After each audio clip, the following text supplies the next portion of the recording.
Rube said it was bloody beautiful, but she wasn't saying that off air. She was saying it was bloody hot. Oh, they'll be celebrating in the sunshine if he gets a touch or two early, kicks the goal. Gavin, his father's here. Suzanne, mum and brother Sam, sister Alice, and his Charlie, his partner as well.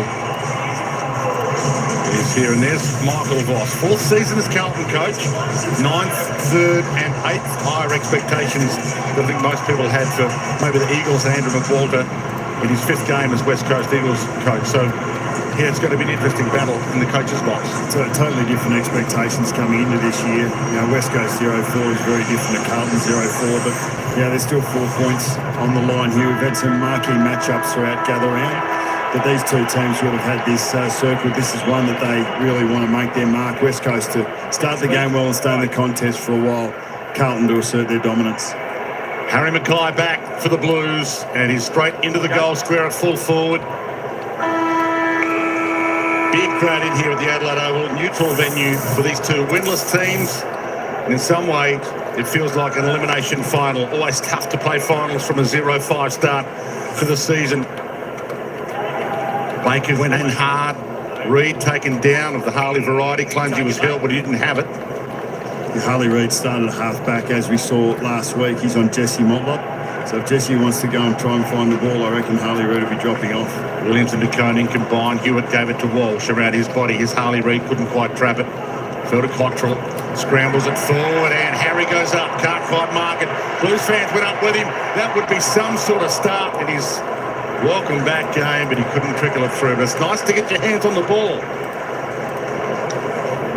Harry's in will be really important. You know, Carlton have just lost their way in their offence, especially after half-time the last couple of weeks. They look like they've given the first gives early, but to have 2 units in front of the ball, just dump it if you need to. Ryan's back in as well, got a hand on it. There is the debutant, Matt Carroll in the 32. Doherty, the inside kick, aggressive. Hewitt couldn't do something with it. Hall does. Gave it to Graham. Good pick-up over the off-season from the Tigers. Graham to Duggan to Hunt. Getting their hands on the ball a few times, good idea. Hutchinson back into the lineup this week before changes for the Eagles. Holds it up. Takes its full allotment to assess what's on offer. And drives it on towards Waterman. He won't get there. Wearing too strong. Waterman, another of the ins for the Eagles after the back-related calf injury that kept him out. McGovern slices it through the middle to Walsh. Aggressive and beautiful. Hands it over to Carroll, who started well.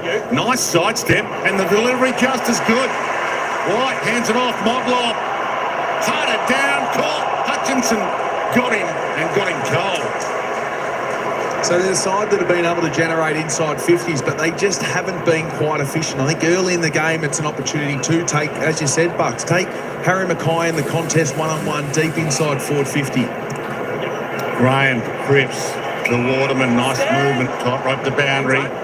Chips it inside 50 to Allen. This will be the perfect start as well for Oscar. Well, Carlton's elite kicks here, McGovern and then Carroll going inside, but the inability to finish when going inside forward 50. But then West Coast response was excellent. You know, Waterman and Ryan back in the forward line probably helps this fella, Oscar Allen, to find dangerous space. You know, Waterman's such a dangerous target. He's going to create scoring opportunities, not just for himself, but for his teammates.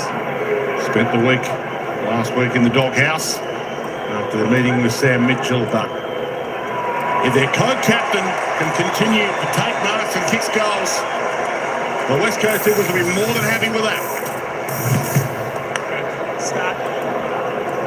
Yeah, they will be. And just to get back on the Carlton turnover inside forward 50, it's such a critical part of the game to be able to go forward and capitalise, but to turn it over at 40 metres out from your goal face, it just leaves you so open at the back end. So beautiful ball movement, as you mentioned, and the man that kicked the goal is certainly having a better start than he did this last week.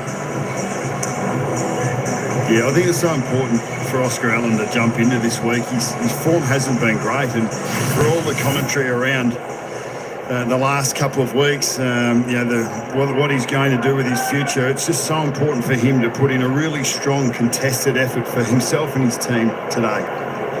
De Koning tried to scramble it away. Hewitt. Doherty pumps it. Charlie Curnow there. Mackay there. Modlop there. Part of the seas. Went to Charlie. Loops it too strong. Could have gone for it. Went for Williams. I don't mind the intent. It was just the execution. But that was instinctive by Charlie. He didn't think twice. And Williams was definitely the man for the handball. It just was missed. Hoff. Floats it wide to Cripps. Nicely delivered. They seem to love that wing at the moment. Hunt. Oscar. Over the top. Waterman's free. Wiedering went really hard to try and press up on the wing, and Allen was able to get free, and they just created that trade-up overlap. That's the second time we've seen the same thing on the far wing. Eagles have been able to find that exit kick. Carlton have been caught in between, and Eagles have been able to transition really cleanly. The other thing is they're being really patient between their fullback and attacking defence, so the patience allows them to then be open at the other end. Normally a pretty accurate kick. All clear. Side. A little bit of alarm bells. Like you want to be able to team defend a little bit better than that. It looks a little bit open. It gives West Coast a little bit of energy, a little bit of excitement. Geez, if we can move the ball like this, well, then I'm going to run a little bit harder. It gives them energy. It also takes energy off the opposition in a 32-degree heat. Out there, it'll eventually come at a cost. Adam starting game 200. Heads to the man on debut. Nicely delivered to Carroll. They're out. Williams. Was he going for home? He's hunted down. Got the kick away and it put him off. Brock's got there. Last line of defence. Sandy Brock looked good in game 1 last week. I say that knowing that he had 9 kicked on him by Jesse Hogan, but I reckon Jesse would have kicked 13 on someone else. Jaden Hunt's chase there. We've seen him use his legs so much with ball in hand, but it's a lot harder to do it when you're actually chasing someone down. That was a great effort. Charlie Curnow was working really hard back towards goal. He was actually on really late, but they decided to go goals instead. Didn't quite work out. The mark taken by Allen. Started brilliantly. As Buck said, he's been out of form, but he takes a mark and a goal and suddenly it changes for you. And this guy's been fantastic. Archer Reid. Game 5 for Archer Reid, but the signs are really good. Brother of Essendon, Zach. In fact, he'll be against his brother. They play Essendon next week, the Eagles. Heads to the square. Silvani, safe hands. Stand. Saves the day, as the Silvani clan often do. For the Blues, deep in defence, short to Outside. Holmes. Stand. Play on. Me. Short to Wiedering. 3 metres back. Stand. One late change for the Blues. Blake Acres out ill. Ollie Holland's brother Elijah was a chance to come in as one of the emergencies, but in the end they didn't go for him.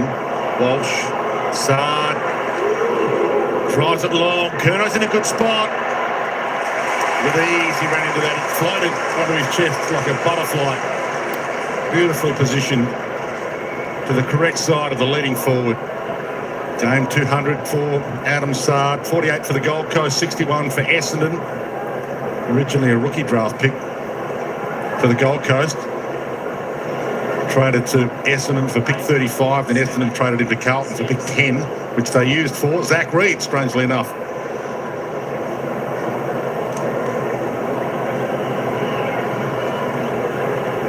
Had an injury-interrupted pre-season, Charlie, and that was never a chance. It's been up and back, hasn't it? Like West Coast Eagles have nearly gone end-to-end on 3 rebound 50s, and Carlton just did the same with that ball movement. So there's not a lot of defence through the midfield at the moment. If you can win a possession there and put 2 together, you're pretty much going to go in your scoring area. Nice grab, Haynes. He's so often done in his career. He's drifting in. Crunch. Ball hits the deck. Tackle laid on the ex-Blue Owies. Playing against his old team for the first time, Matt Owies.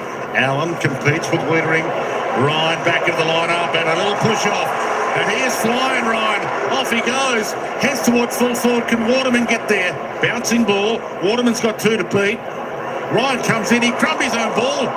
Still a chance. Lays a splendid tackle. Amazing from Liam Ryan. What a great effort. And that's exactly what the Eagles team want to see. And that sort of effort, like, firstly, they break the space to be able to create it, but the 40-metre follow-up, great contest. Coming off a week off, Liam Ryan, and High contact advantage. looks like he's got a full tank. Chip kick. Motlop couldn't quite get there. Always kept it in front. Chera dived in, slung the 360.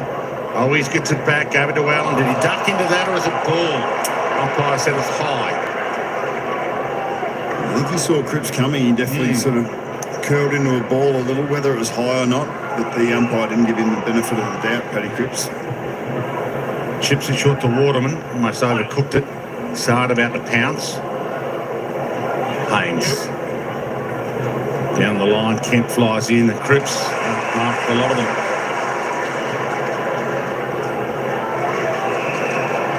Kerno. Launch is long. Not to advantage side, though.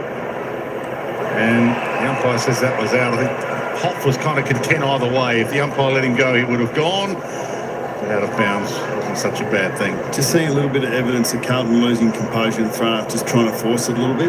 Yeah, well, Charlie had the opportunity with no one ahead just to take a bit of sting out of the game. You talk about it being up and back.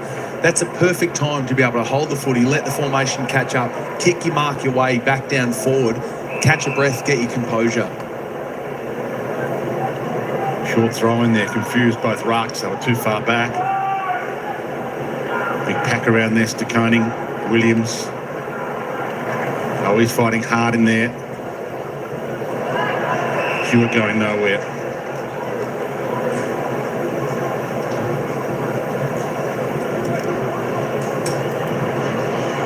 A few patrons here still finding their seats. A few Blues fans are not happy that the Eagles are shopping early here in this one. Hunt.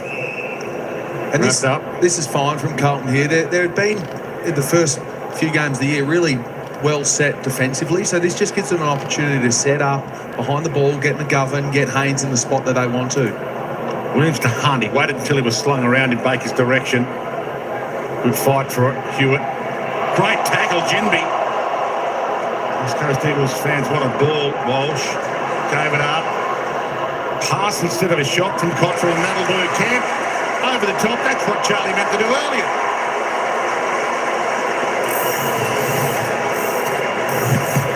The footy gods. That's why you give them early, I reckon. And you touched on it at their first scoring opportunity where Charlie just overcooked the handball, but good things happen to those that are willing to give the ball off, and it was a nice finish. And as I said earlier, the repeat stoppage inside forward 50 has given them a chance to get set behind the ball, catch their breath, and ultimately get forward and kick a goal. Tom, you're a part of a Geelong area that you used to overshare the ball, Billy, but you've always prefer to have that as the default. Yeah, I think so. I think that the amount of work that some of the lesser likes in the team do. We look at Motlop. He mightn't be that high possession getter, but he gets up and down, and you got to give them the reward. Yeah, 796 goals for Tom Hawkins. Would have kicked 900. Maybe would have kicked 1,000. Gave a few away on the goal line, just messing around. Hutchinson laid the tackle. Graham now lays one to hold it in. They're fighting hard. The Eagles. Both these teams winless. Eagles with a 5-win season last year. No wins this year. The Blues, higher expectations out of the season than the Eagles. It's a good grab, Marek. And in front, White has to give it to him. Tom Gross was great last week. Kicked his first goal in AFL footy in game 1. Duggan paid that mark. Crowd don't quite agree, or at least the Carlton portion of it. Switch is on. Edwards, another of the ins for the Eagles. Giving some room to roam. Blasts it long. Allen's lurking, used his body. Stolen by Mackay. He's given it up though. Cripps went low. Hutchinson, Hoff, who's never kicked an AFL goal, doesn't go for it. Goes for Waterman, and he's got it. He stood his ground, happy to take the heat and the Sharon.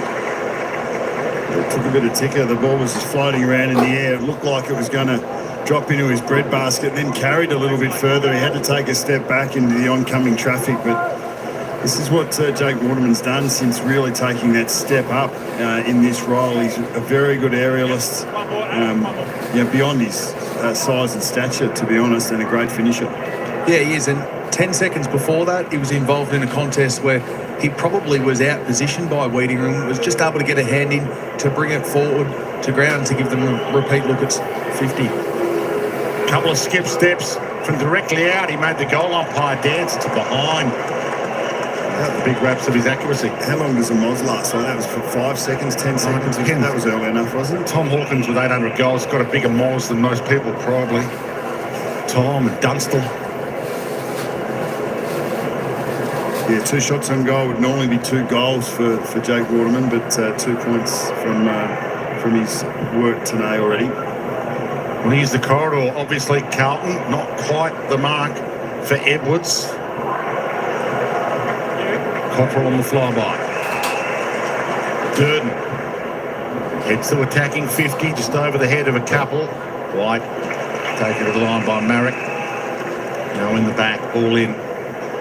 Eagles know this is a chance to get a win.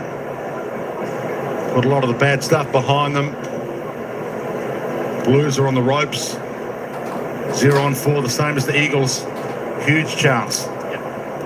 They started this game well, putting some pressure on the Blues and maybe put some doubt in their mind. Carlton have come in off the back of some pretty good form, even though they haven't won a game yet. Their average losing margin, Carlton, 14 points, whereas the West Coast's average losing margin, 56. So there's 7 goals per game difference between those two. But this is a different circumstance for these two right now. 0-4, the two of them. Cripps wants it, they want him. All up. West Coast really keen to have their 6th forward up around stoppage. They're just holding 5 forwards forward of the ball. Dewar's the player at the moment who's the extra in stoppage. Haven't had enough impact yet. Doherty to Hollands. Heads long inside 50. Good use of the body from Kemp. Did the hard work, then dropped it. White scoops it out. Durden couldn't quite turn him inside out. Knew what he wanted to do, just couldn't quite pull it off. Howell missed the target. Hall. Hoff. Dewar, and he's off and running. Open paddock ahead. Drives it long towards Waterman, couldn't get there. McGovern, he read the eyes and knew where it was going. Cottrell, player down behind play here. Harry Mackay. Did you see that, Tom? Yeah, it was a clash of heads. He does look well. It was a big fair contest. Both players just, I think Eagles player just went to put the shepherd on and didn't really see it coming. Looked like a head collision. We'll check out the replay here.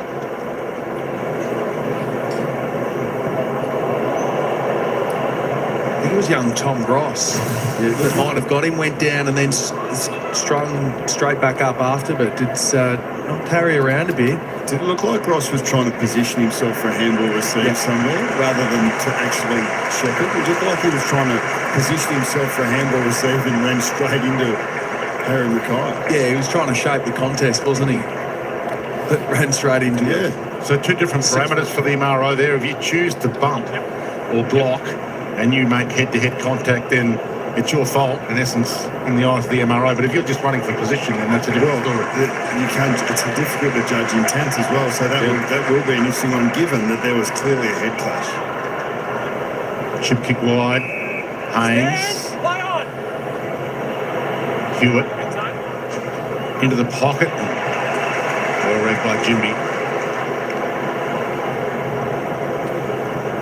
Very popular with the mullet here in SA. Plenty of them around. Thumps it wide. Waterman can't get there, but he affected the contest with a block. Carlton ball. Haynes. Harry Mackay will have a test, you would think. So he'll be out of action at least for 20-odd minutes. He was down for a good minute, probably a minute and a half before he got his bearings. Stand. Haynes pulls the kick. Carroll has looked good on debut so far. Silvani. Stand. Every West Coast Eagles player ahead of him. Pulls the kick short. A lot of space for Walsh, but he gets there. Sard danced his way nicely past Hall to the pocket. And Jimby puts the garbage out. It's a clear directive by McQualter and West Coast just to get their numbers back, to eventually turn the footy over and springboard their attack from there. But they're doing a really good job at filling holes. Jeez, the seat stuffed at the moment, especially for Blues fans. Dewar. Baker. He was dumped late. A downfield free. Ryan wisely uses it. Goes inside nicely to Gross. Blasts it long. Out the back. Waterman. Not quite. Amazing spoil. Getting there was McGovern last second and all legal according to the umpire. You just need to position yourself where you're going to get that contact, don't you? You probably committed too much to the mark and not enough to draw the contact from McGovern. My coach Chris Scott always used to say that. Take the body contact to put yourself in a position to at least draw the free kick. White chips it. Kemp's got it. It opens up for the Blues. Players everywhere. Williams. Having said that, it was an excellent effort by McGovern to slide back to get his fist to that contest. He had to slide off his direct opponent, do that work. It was 45, 50 metres to be able to get back and kill that contest. And that's a risk you play with playing such a proactive defence. They look good, they're turning the ball over, but when you get beaten out the back, you can get beaten, and you've got to make courageous, desperate decisions like that to get back and influence the contest. In the bright sunshine here in Adelaide, really turned the weather on for gather round. It's across the face, only behind. Could have been a 2-goal turnaround there. The one the Blues saved with McGovern's desperation, and then Williams kicked one, but the Eagles dodge a bullet. Here it is again.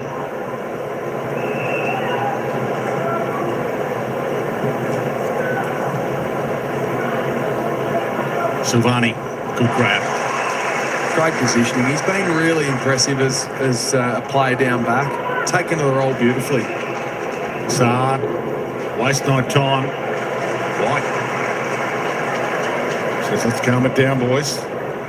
So this is a big moment for Will White. He kicked 3 behinds on debut last week. Chance with his first AFL goal. Grew up barracking for Carlton. This game too, yet the player to win. And he goes with the short pass instead of going for home, and Kent can't mark it. Crumbed it. Slung 360. Umpire cut him some slack. White gets it back. Pokes the pass, goal square. Curnow got there. Hands on it. Kent stole it back. Missed it. Left a few out there, both teams. So McGovern's on the bench. Mackay also down having a test. We'll keep an eye on McGovern's fitness. Akers was the late withdrawal for the Blues as well.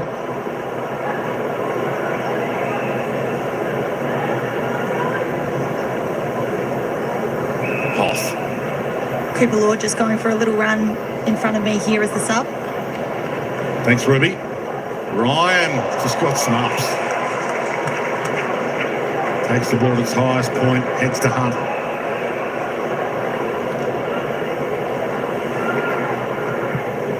Floated it wide, put it out in front of Graham. Well, he didn't really put it out in front of Graham, he put it out in front of the boundary umpire.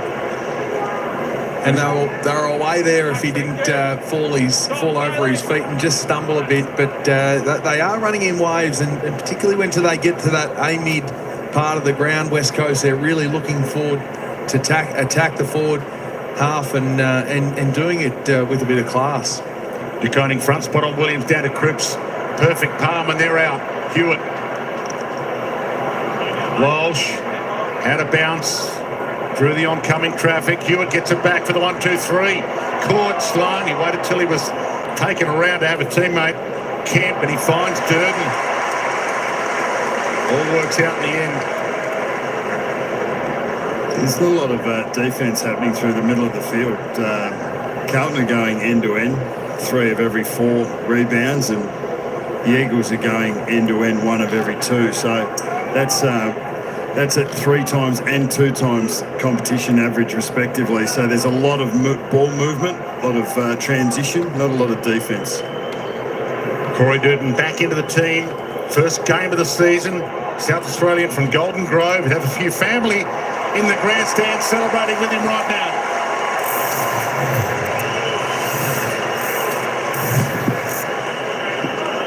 The types of players that sort of open ball use helps is, or the ball movement helps is a Sam Walsh who's had 9 touches. He's been excellent. And the better ball users to find a little time and space. Paddy Cripps there, just breathe out of the middle. You can see Sam Walsh being able to break from the inside to out, create that extra number, out number, to then find the extra player inside forward 50. And they've only been running at 18% efficiency, kicking efficiency, that is, Bucks inside forward 50. So to have the composure of the ball carrier there to lower his eyes and find a target in a really dangerous part of the ground. Mitch McGovern just back on the field after taking a breather on the bench. Looks like he's all good. Thanks, Ruby. Walsh out the front. Cripps, a floater, tough to mark. Clean bowled a couple. Curnow tried to flick it to Kemp. Taken through for a rush behind by Edwards, who knew exactly what Charlie was planning. And the aggressive kick. Gross goes up. 2 come with him. Arm chop. Baker plays on to advantage. Loops it wide. Owies to set it all up. Short pass. Baker runs inside 50. That's what they... No, missed it. Gee, the few were up. I was up with them. Just drifted late. And a big pickup over Summerlow. Liam Baker, 2-time Richmond Premiership superstar, really. Traded for a first-round pick. Yeah, he's tough, he's talented, he's uncompromising. I think he's got courage, certainly beyond the height that he possesses. Good point. They have Tom Hawkins, Nathan Buckley, Ruby Schleicher with us here at the Adelaide Oval. This gather round continues to turn on the beautiful weather. 2 winless teams. Season life for the winner. Loser, season on death row. Hard to come back from 0-5, especially if you've got a high expectation pre-season like the Blues did have. As a push and shove. Hutchinson, Cripps. Tom DeConing just had his first handball. Wow. He's been brilliant throughout the early part of the season, so for that to have taken place, it shows you just how little contest there has been through the middle of the ground. Bailey Willingsby knocked it down to Chera. Hall spilled it. Ross, Cripps, Warbler, half forward. Ryan! I think he marked that. Umpire said no. So that's harsh. Quite often if you try and claim the mark, the umpire cuts you some slack. I think he knew he hadn't marked it. I just thought he took for granted that it was going to be called a ball up and hatched it. Well, technically that's a free kick. It's the right call. Yep. Curnow tried to back out of a jam.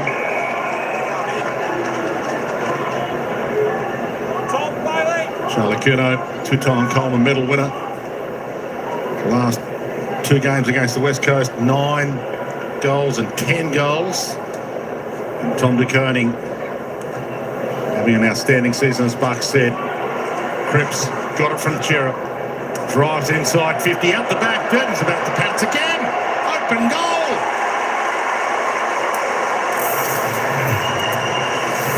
That's a great start for Corey Durden. That's the second time he's been able to slide back towards goal and get out the back of his direct opponent.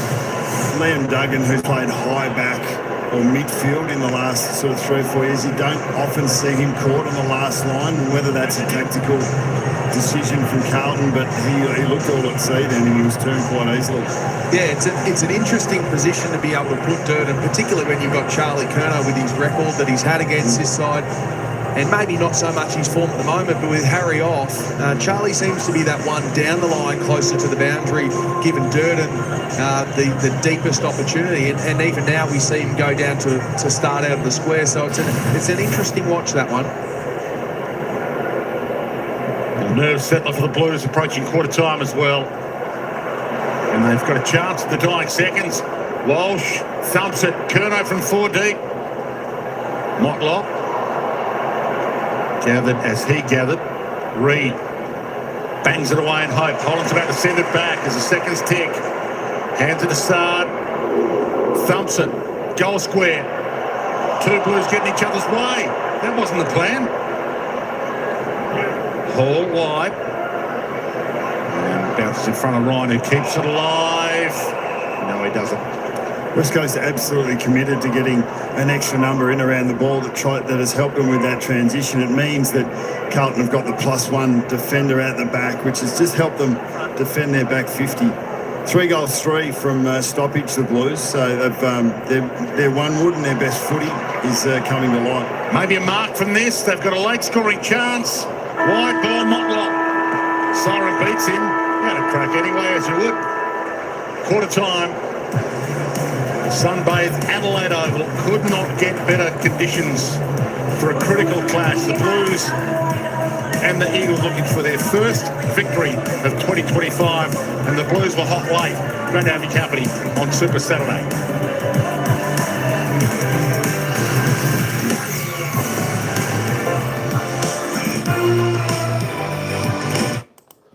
All right, folks, there we go. It's quarter time here. Carlton, well, let's just say, is it their day today? We are going to find out. That's the Blues, though, 3-6-24, leading the West Coast Eagles, 1-3-9. Carlton, still, I tell you what, they're just still not kicking accurate. It's a little bit of a scrappy game. Both teams trying to still find their feet. Harry Mackay went off for a concussion test. Bit of a clash of heads there for him. So we'll see whether he comes back on the ground. We'll find that out through the commentators in the second quarter, whether he comes back. But the game looks reasonably well open. So it should be in for a pretty good game there. Anyway, just want to welcome in Noel. Noel was saying he won his premiership in footy today. Well done, Noel. Well done. Tine, Shody. Ryan, good to have you in. And of course, gather round here, folks. Gather round. And of course, Carlton leading the way here at quarter time by 15 points over the West Coast Eagles. It's going to be an interesting game. I'll tell you what, she's a pretty warm day over there. It's up around 30 degrees, 28, 30 degrees over there in Adelaide. At the moment, so hot day there for the players at the moment. Let's just have a quick look at the lineups, because we didn't get to see this for the teams. So I just want to have a little bit of a look at the ins. So the ins for Carlton were Harry Mackay, Matthew Cottrell, Carroll and Durden. Of course, going out was Young, Cowan, Moyer and Lord. New was Matty Carroll, and of course Adam Sard, the milestone there for Carlton, his 200th game.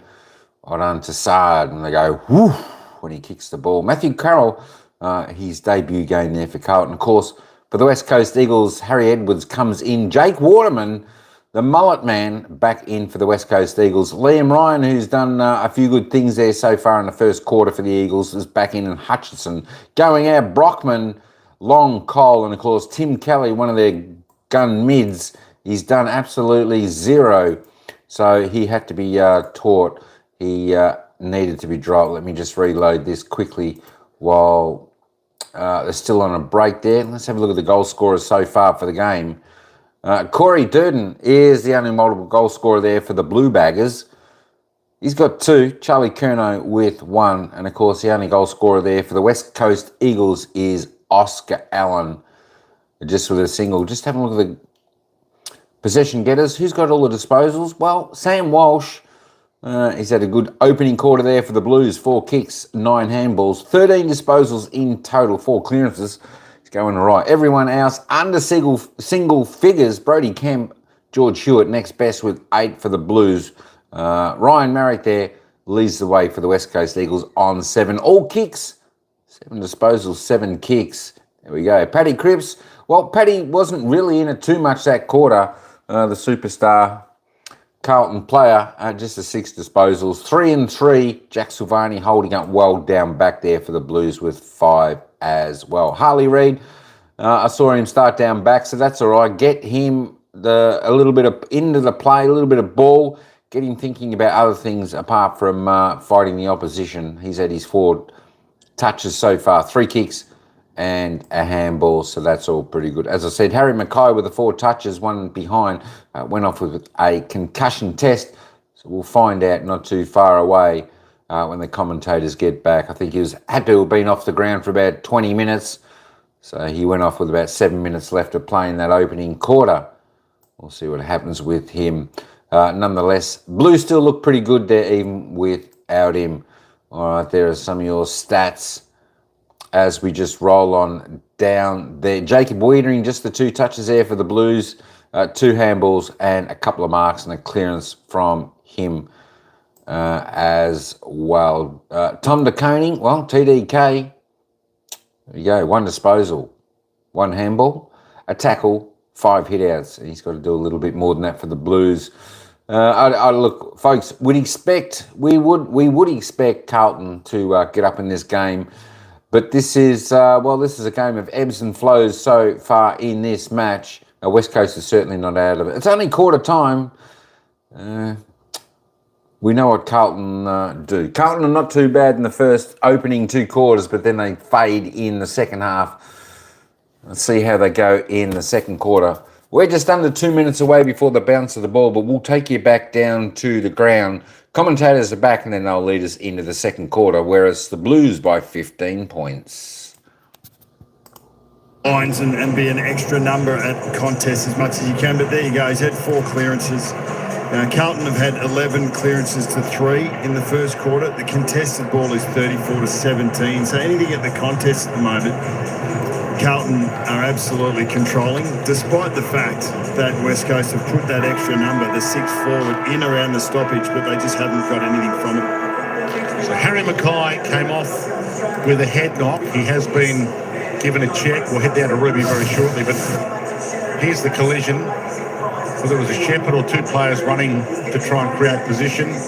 Did look like he was trying to run to create position, didn't it? Yeah, I can't remember the last time a player ran forward of the ball to Shepherd, and he was clearly looking back to see whether he could get the handball.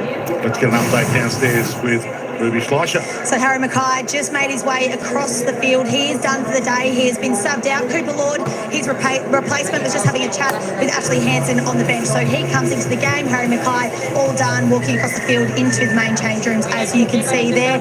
For the Eagles, they haven't been completely run over by the Blues, although Blues controlled a lot of that quarter.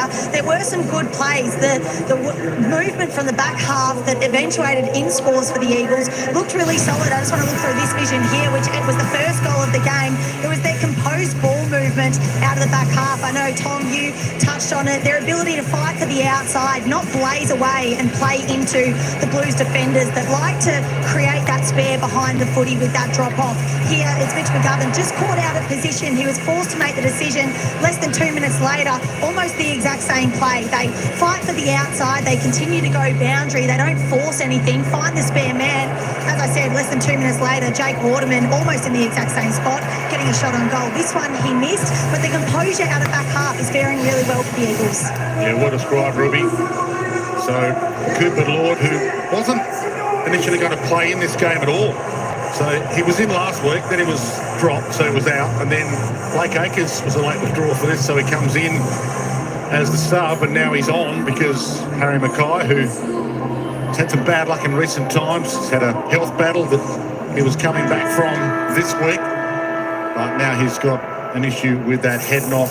Seen him out of the game before quarter time, so we wish Harry Mackay the best. Back in the middle, De Koning, Hewitt, De Koning, stripped, got it back. Williams tries to burst free, Graham stole it. Gave it to Gross, kicked the ripper goal from about here last week.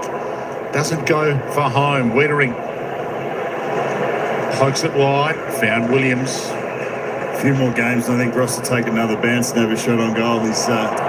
He's breaking the lines really well. Seems like he's getting the flow and feel of the game really well in just his 5th quarter. Yeah, he kicked a ripper from about 50 last week against the Giants for his first AFL goal. High ball. Allen got up there. Ball scoots to the back.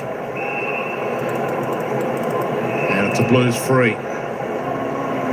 McGovern's been knocked around a bit. He's getting up really slowly here after that marking contest as well. Keep an eye on him, given the Blues have got a couple that have had some knocks. Wettering wide to Hewitt. He was playing possum. He went for the mark really quickly after that. Quickly jumped up to try and get a possession. Curnow, Durden, good fist from half. Closing sweep was great, but he went to ground. Back to Charlie. Bullet pass. Fogarty. Delightful ball movement by the Blues. Great kick by Charlie Curnow. I mean, one of the best users, ironically, inside 50 in the competition. So you want him both delivering it and receiving it. But that was a great finish with not much time and space. And clearly there's a directive to play him higher up the ground. Empty it out for Fogarty and Durden. Do unto others, Bucks. Kick it to you like you should be kicking it to me. If only. Another miss, and they've left a few out there, the Blues. As you can see by the scoreline. 3-7. So it's interesting with Charlie playing high. Obviously they feel a need to have him for higher up the ground to represent as a target with Harry Mackay out. Rock wide, Graham competes. Ryan looked a little high from here. Any higher would have missed him completely and not been a free at all. I think it's as much about turning the high West Coast defenders around and then being uncomfortable close to goal. Baker long, Waterman shields his eyes from the sun. Dewar on the run, fed it out, missed his target, but the umpire says it was holding the ball even though the Blues were about to break free. Good tackle laid by McGovern. The other thing that's forcing Charlie up the ground is the fact that Bailey Williams is working Tom DeConing over. Hewitt, Charlie Curnow getting plenty of it up the field. He's enjoying his afternoon. Spots Williams. Held up by Duggan. So no Mackay coming out of the goal square. That's the change up for the Blues. Have to work out what's next. Pass to Walsh will do. 30 from goal. Yeah, I touched on that efficiency a little bit later actually in the first quarter. But that was a beautiful pass by Williams. Just to be patient, to wait for guys like Sam Walsh to get forward and challenge their opposition players that have got forward to fill space. So it was very, very great patience from Zach Williams. Sam Walsh coming off a 31 possession game against Collingwood last week, the most possessions for the Blues, equal most of the game. He's getting some form back. Sam Walsh.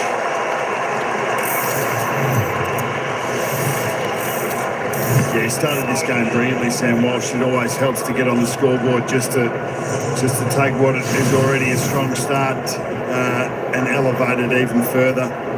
Carlton have just been excellent at being able to find those targets. We've seen some of those hits largely going to smaller players that have dropped into space. Once again, Charlie was able to find the right target, and Zach Williams, an elite user at his best. See his eyes darting around there to look for one. That's actually Carlton's 9th inside 50 mark this game. They've averaged 8 a game for the first month of footy. So I think they're going to give that one. Charlie Curnow's kick to Zach Williams as a mark inside 50. It was 49.5 metres out, so that counts. But 9 inside 50 marks already for Carlton. I think they had 4 last week. 4 marks inside forward 50 for the whole game. There you go. It says a little bit about where the Eagles are at with their team defence, and maybe the personnel in their back six. They've got to tighten up a bit. So the umpire said that bounce wasn't a contest, and quick knock forward. Saab was playing in front. In game 200, lots of friends and family in the house. If you want to buy your Saab bobblehead, you can get that on the Carlton website right now. All the merchandise being sold. Cripps hunted down by Lord, who is the sub now on to Graham. Turns and goes. Waterman. Blues getting numbers back in all the holes. Wide towards Williams, got there low, put it to grass. Wiedering, the shrug. Cottrell on the back pedal. Hunt, Chera went up. Cross. Harley Reid. It's a bill or two. Right. It's a bit tall, Poppy. Well, it's not quite as loud as it was here the other night for Patrick Dangerfield. The boos were louder then. Gross. They boo the good ones. Goal square. Ball skims to the back. Waterman might get there first. Ryan and Waterman looked at each other. It's a really good sign for Carlton on the flip side. Jacob Wiedering actually burst the space from behind the ball to want it in his hands. You don't often see that from a player like Wiedering, but good signs for Carlton's offence. To Walsh, to Haynes. Down the spine, nicely delivered. Lord having impact. Over the top. Needed the bounce. Ugly bounce. Oh, bang! Was that high? Was it a tackle? What was that? What was that? Charlie's got it. And rolls it through for a behind. That was trying to run through a brick wall. That was definitely taking the tackle on. The umpire gave him the benefit of the doubt, gave him a little bit more time, but it was a great tackle. It's more like rugby. Yeah.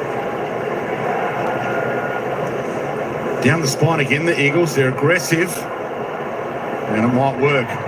Baker loops the handball over the top. Hard tackle on Hutchinson by Carroll. He's playing well in game one. Haynes, Sard, Hewitt was down there somewhere. Had to wait for it to pop. Lord, another possession. Silvani out wide. Cottrell lurking in space. Pulls the kick. It was a dart looking for Cripps. Hits the deck. Good spin by Williams. Back to Cripps. Dance step was delightful. Kick not so. Hutchinson's just come straight to the bench after that collision. Looks like a pretty clean hit, but just sucking him in on the bench, talking to the physio. 4-9 just creating so many opportunities, flitting a few away at the moment, but 24 inside 50s just 5 minutes into this quarter. The Blues starting to get well on top. The Eagles need to put a chain of possessions together, get a turnover in their front half and hold some field position. They need to arrest this right now if they want to stay in the contest. So Graham's got it. What are the tackle numbers for this quarter? Guys out wide. Taken by Bailey Williams. Carlton 3 tackles. Eagles yet to have one this quarter. Wino. Edwards. Brock. Heads toward the wing, does Sandy. He's put it as well as he would have liked, but Matt Carroll. He looks good, doesn't he? Yeah. He's making AFL footballer decisions out there. One to press up before, one to intercept mark. Almost Kerno with the one paw. Stolen back. Fogarty got it inside 50. Danger again here for the Eagles. Off took a couple down, and he's hurt himself in the process. It'll be an interesting one. Like just in the contest, Zach Williams was trying to create space and just tried to push his man out of position, and that actually, oh no, it was a tackle. So he tackled him in under Kemp's legs. But that's it. That's just footy. We are going to get contests at times. You can't legislate every bit of contact out of the game. But he's looking worse for wear. Off. He's not the only one. We saw Harry go down earlier. Jacob Wiedering just before was involved in a heavy contest. So they're two sides that clearly haven't won a game, but they're up for the contest. They're up for the challenge. And he's up for the kick, which is good news for the Eagles. Hoff from the back pocket. Heads wide in hope. Archery, full-chested. Wiedering stands under this. Shields his eyes from the sun. Allen went up, knocked it away from him. Wiedering almost to crime. Allen tried to pick his pocket. The umpire says it was a hold. Not sure if there was much in that. Wiedering pulls the kick. Little nudge. Kerno did well. Got position A. Takes off on Jitby. Thumps it. Goal square. It might go the way. Hits the post. Just starting to warm up by the looks of things. Charlie, not just for this game, but for the season. Injury interrupted start. But the man who's won Carlton's goal kick in the past 3 seasons, he's starting to look dangerous. They picked the free kick back here. You just saw the pressure pop-ups. Mid-150s for Carlton, mid-160s for Eagles. That's just comparatively low. There's just no heat in this contest outside of the atmosphere. And there's space everywhere. It's warm out there. It's almost West Australian weather, not Victorian weather, so maybe fatigue will be a factor for the Blues, who are not a man down, but a man down. Graham, that's what the sub-rule's there for, to stop someone who's gone off early with a head knock from disadvantaging their team. As Archer Reid shows what he's got again. Yeah, he's looked really promising, hasn't he, Dwayne? He took a nice, solid mark up here on the wing just a couple of minutes before this, taking care of his opponent in that one-on-one contest before the ball was in his area. And that was really sharp, really sharp. He's a player that ahead of the ball continues to move and stay active on his opponent, which allows you to be able to get that sort of space when there's so many numbers behind the footy. Second year on the list, didn't get a game in his first year. Every game so far this season, that's gone through post high. 203 centimetres, 19-year-old from Gippsland in Victoria. And he's starting to have a brilliant season. Yeah, he is. He's the new age key position player. They seem to be coming in to the system now at over 200 centimetres, playing that key position post. Archer Reid, he's been active. He's looked really comfortable and confident out there. So really bright future for that young man. One thing that was evident there was just his balance, taking the ball at the highest point. Like that was a beautiful kick by Jack Graham, but Reid was just able to shoot back up at it. And where he actually took the ball was still in front of his body, 45-degree angle on the arms. It would have been really hard for his direct opposition to spoil it, even if he was closer to the contest. Good signs for a young forward. And they're out again. Big opportunity here. Graham to line up from 45. Missed it. That would have been a huge back-to-back. No goals for the Eagles yet for Jack Graham. For him to celebrate. Two-time Premiership Tiger, 131 games with Richmond. Down the spine they travel. Carroll hits wide. He uses the ball well. As you said, Tommy showed great signs. Haynes to Cottrell, who took a step and then wanted to change his mind. Is that the required? It is to Hewitt.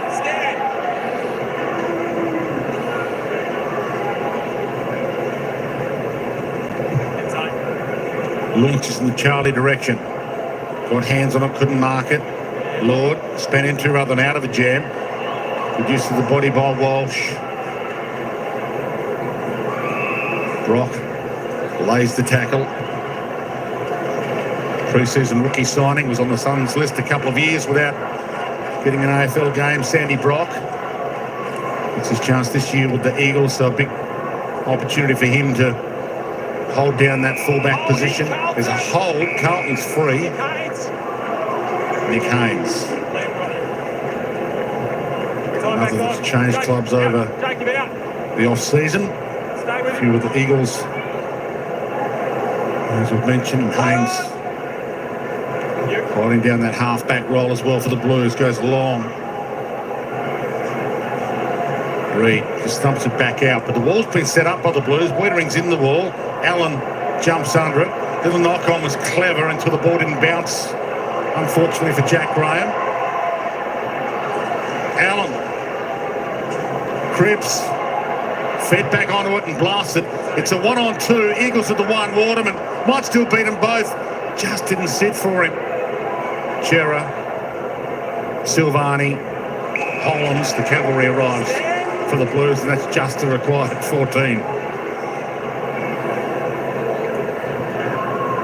Ollie Hollands, his father played here in SA. Some good sandful football for West Adelaide. Hewitt crunch, stood his ground. It's just too much of that happening where there's just a Carlton player standing in 15 yards of space and no defender who's really looking to squeeze down on him. So that the Eagles can't afford to give that type of, and this is a late contest here, which ended up being painful. It could have been a mark or a free kick, but just too many Carlton players been able to drop into space, and Eagles players for that matter, through the midfield. Short throwing, Cripps off fingertips. Charlie Curnow can't half volley it. Fogarty.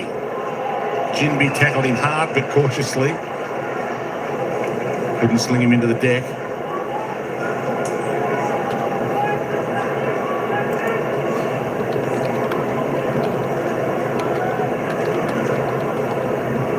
Hall against the grain, got it up. Baker kick smothered, Chera. Did the 720, he gave it to Lord. Umpire said play on advantage. And Lord says, thank you very much. Cooper Lord, his first goal in AFL footy, and they come from everywhere. One of the great sights in footy, isn't it, when a young player kicks his first goal, and it was a beautiful finish off the back of advantage being paid. But I've liked what I've seen from Carlton. I've loved the maturity of the group to understand the situation of the game. The fact that it's hot, you can see a lot of players out there physically exhausted, hands on knees, and just being able to mark the ball and take control and a bit of sting out of the game has been really important for them. So he was dropped last week. Sometimes the coaches ever do that on purpose, Bucks. We'll bring him back in. We'll tell him he's dropped, he's out, bring him back in. That'll give him the spark. I'm sure it has happened. I don't think that the modern footballer would feel that supported if that was happening. That's what's happened with Cooper Lord, with Akers. If you join us late, the late out. He's actually one that's shown a fair bit in my mind, but there's something not quite right the coaches are looking for. Cottrell with a bullet to Charlie Curnow in there. Putting the hammer down here, the Blues. Might be two winless teams, but there's also maybe a little bit of a class difference. The Blues have been in every game they've lost. Lost by 13 to Richmond, by 20 to Hawthorn, who are a pretty good team, by 8 to the Dogs, and by 17 to Collingwood.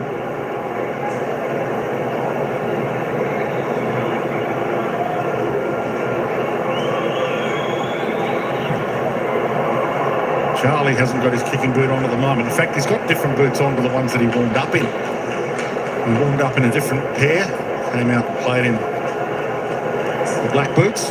Charlie might need to go and find those boots, Dwayne, and put them back on. That was a horrendous kick off the boot. Did you bring yours, Tom? You might actually be suited by it. Yours were pretty accurate. Good mark taken by Haynes. I've had my days, but funnily enough, Dwayne, I packed them in my bag this gather-round trip. Oh, that's nice. Get you to go down and have a chat to Charlie. Did you ever change boots at half-time when you weren't kicking straight? No. Back the system that eventually I'd find the way to the centre of the goalpost. She always did. Lord, spear pass. Standing his ground, Baker, as he always will. Hunted down, nudged on the kick. Silvani collects. Here they go again, the Blues. They can smell some blood here. 7 minutes to half-time. They've got the Eagles on the ropes. Doherty. Chera. It's congested in there. Tough ball to mark, and it has been marked nicely in the end by Edwards. Those that have been brought in this week for the Eagles team to do exactly that. You spoke about it being congested. It's because almost every Eagles player inside forward 50, Carlton able to just set up how they want to, really. Dewar. Don't have a lot on. Well, they've got Cripps over the top. So open goal for Cripps. He has a bounce. Starts hunting him. He has struck that magnificently. Is that a game changer from Jamie Cripps? Well, it's an important goal. We clearly know the history of Carlton in their second half, so to be able to kick that, just to hold and stabilise a little bit of momentum for West Coast is really valuable, because we've talked a bit about the efficiency going forward inside forward 50. That was just a beautiful finish from a player that has done it a lot before, but had a nice bit of space and composure and finished with an excellent goal. Didn't have a lot of possessions last week against the Giants, just 7 possessions, but you kicked 2 straight. So you give him a few opportunities, he can make you pay. He's historically always done that, hasn't he, Jamie Cripps? He's a beautiful set shot at goal, and clearly you saw that with the running goal then. This is what happened when you don't convert when you have your opportunities. You just keep the opposition in with a sniff. Chera at the start, who gets away from Graham. Wobbles one straight down the staples in hope. Knocked away from Walsh. They've got a hand on it. Sard back the other way. Marrick pounces. Had the outlet handoff. Blasted away by Edwards. 2-on-2 on the wing. Good battle. Tied off the deck. Flicked off the deck. Cripps. Cottrell. Kind bounce. Time to spend it wisely to Walsh. Underrated user, Matty Cottrell. He's got the legs to be able to get to open space. He's got some confidence with ball in hand, and his vision and execution has just improved as he's worked through his career and been given more opportunities, to be honest. And he's had a couple of excellent inside 50s today. Yeah, that epitomised that, Bucks. He had someone on the outside but lowered his eyes and just waited a little bit longer and found Walsh from a better kicking goal position. Cottrell back in this week from an ankle injury, and he gets himself an assist. Sam Walsh putting together a good game at the moment. Absolutely. And when you go bang bang and you kick a couple of goals in the quarter after having 13 in the first, you know that you're putting together a really damaging first half. But that's Carlton's 11th inside 50 mark. We spoke about it. They'd average 8 for the entire season to date per game. But just not enough pressure on ball, and this is the difference between finding time and space and not finding time and space.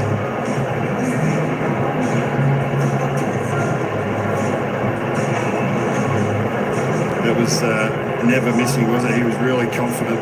He was happy with his 2 goals. Yeah, that's good. Letting the world know. I like it. Carlton kicked 6 goals for the game last week against Collingwood. 6 on the board now, and hunting down a 7th. To Koning with a spear. Will deliver to Motlop. Motlop needs a goal as well to get himself a bit of confidence. Game 45 for Jesse. Hasn't had a massive year yet. 2 goals, 7 for the season so far for Jesse. He kicks this, it'll be 45 goals for his 45-game career so far.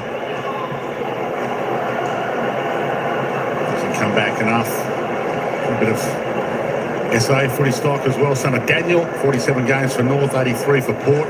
Uncle Stephen played for Port as well. Uncle Shannon for North. Fantastic family they've been for footy. Jinby. Big 4 minutes coming up here to half-time.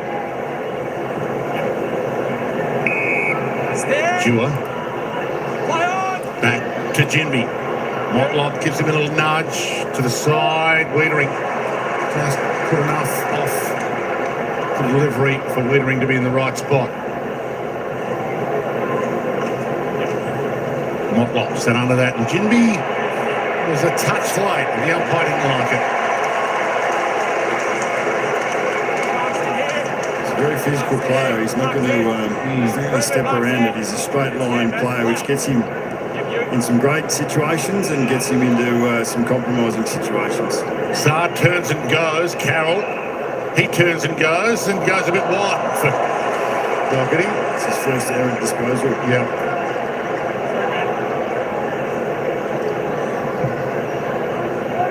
Waterman.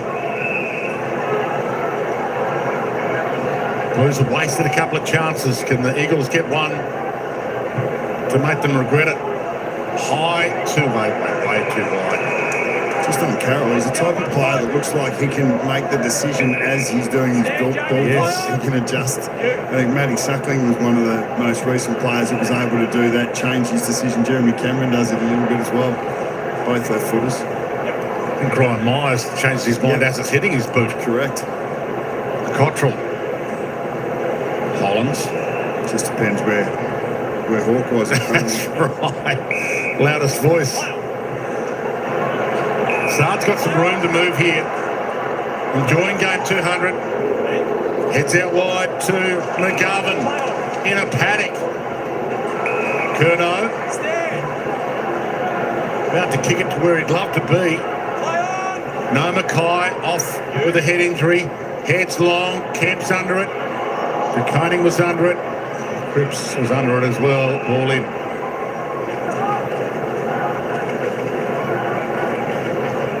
Great crowd in here. Gather round. Footy gods have turned on the weather. Fans have turned out. Ball flung in. Neutral venue. More fans of Carlton, West Coast, and the neutral fans have come in to see this one at SA's home of footy as well. Hunt bangs it. Allen couldn't trap it. Down to Hollands. Allen's second ever was magnificent. And he gets the reward. A captain's chase, if you've ever seen one. Feeds it off. Harley. Trying to thread the eye of the needle with that ball. Silvani Graham knew where he was going. Walsh to Sard. Hewitt played on into trouble. Slung 720. Reed keeps it rolling. Kept it rolling nicely. Graham. Ryan needs to be precise. What was it, inside 50? This is the kick though. Needs to be delivered by Jack Williams. Wow. Well, he had Waterman, he had the goals, and he didn't quite know which one to take in the end. You could see that with his execution in the end. He was a hesitant in two minds. In the end, if you're gonna go for goal, go for goal, but back yourself in and do it with a bit of purpose. And that hurts with 1 minute left to half time. Could have taken some momentum in. Almost like kicking one for the Blues there. The Blues know that was one that the Eagles left in the shed. Motlop. De Koning. Good movement again from Carlton. Curnow wants it. Might not get to him. Fist of Brock. Knocks it down. Walsh. Having a party.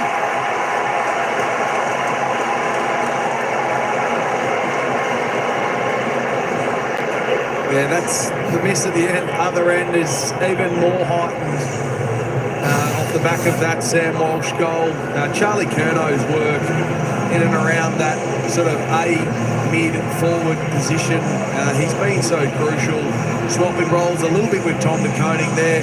Tom pushing up, being the link man in the chain and turning and going to his great mate Charlie. He wasn't able to finish with the goal, but was certainly involved in the chain, and Walsh got forward. So he's proving a real match winner today, Sam Walsh. 19 possessions, 3 straight for Sam Walsh. Always been a star. Game 124, a few ups and downs in the last 12 months, but in sparkling form right now. Seconds remaining to half-time. Chase down tackle. De Koning was superb.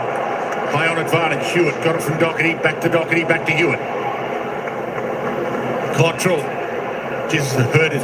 He hits the target and he does. That's just nasty. And White knows how much time left. He might have the last say of the half. Another good news story, Will. White grew up barracking for the Blues, another player that was a late addition to the list, just like Matt Carroll. Siren sounds. In he struts. From 48, he got under it a little and still hasn't kicked his first goal in AFL footy. Half-time at the Adelaide Oval. Bright sunshine, 2 winless teams. Season well and truly alive for the winner. Losers season on death row. Carlton led by 15 points at quarter time. They've blown that out to 29 with a half to play, but their second halves haven't been great. 7-11-53 to 3-6-24 on Super Saturday.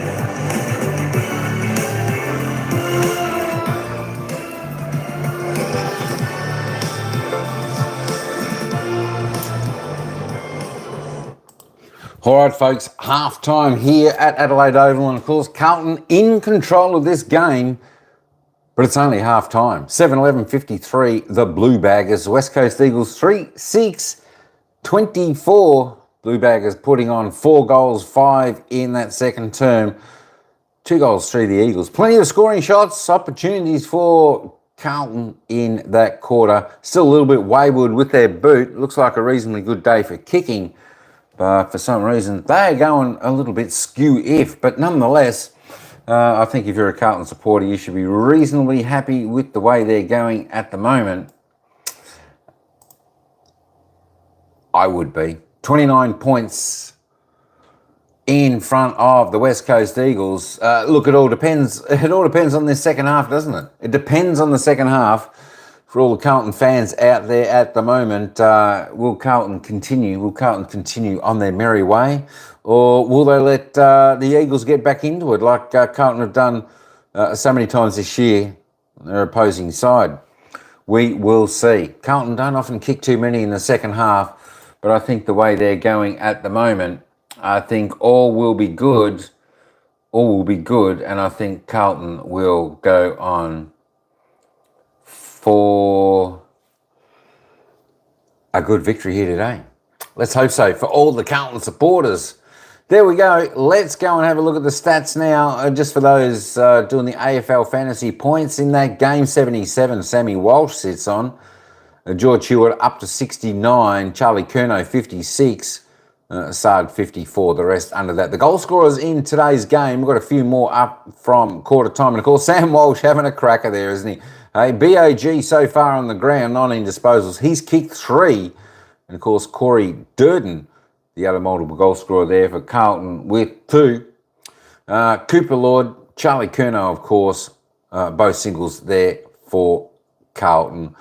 Goal scorers there for the West Coast Eagles. Well, there's not many, is there? There's just 3. They're all single goal scorers. Archer Reid, Jamie Cripps, and Oscar Allen are the goal scorers. Let's have a quick look at the disposal count, folks. Let's go and see who is leading the way in the disposal count over there. And of course, George Hewitt now tops the table, takes over from Sammy Walsh. George Hewitt there up to 20 for the Blues. 7 kicks, 13 handballs, 6 marks, a tackle, 4 clearances. They had a fantastic second term, did George Hewitt. And of course, Sam Walsh continues to build his tally there. Probably best on ground at the moment with his 19 disposals. 8 kicks, 11 handballs. He's had 5 marks, 4 clearances, 3 goals straight. He's got the kicking boots on today. That's who you want the ball in their hands for, to be taking that shot. Adam Sard doing it well down back there for Carlton. Gives them great run off the half back flank.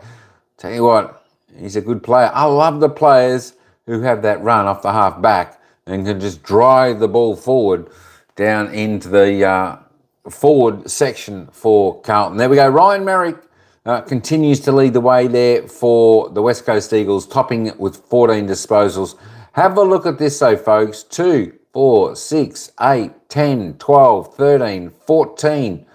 13 out of the top 14 are Carlton in the disposal count. So that goes to show they are controlling the ball a little bit here. West Coast just not doing enough. Paddy Cripps there up to 10 disposals. So he doesn't have to really have that big of an impact on the game. Carlton are doing it reasonably well. They're doing it pretty good at the moment, Carlton. Charlie Curnow, being said, 10 kicks. Tell you what, he's got the yips a little bit today.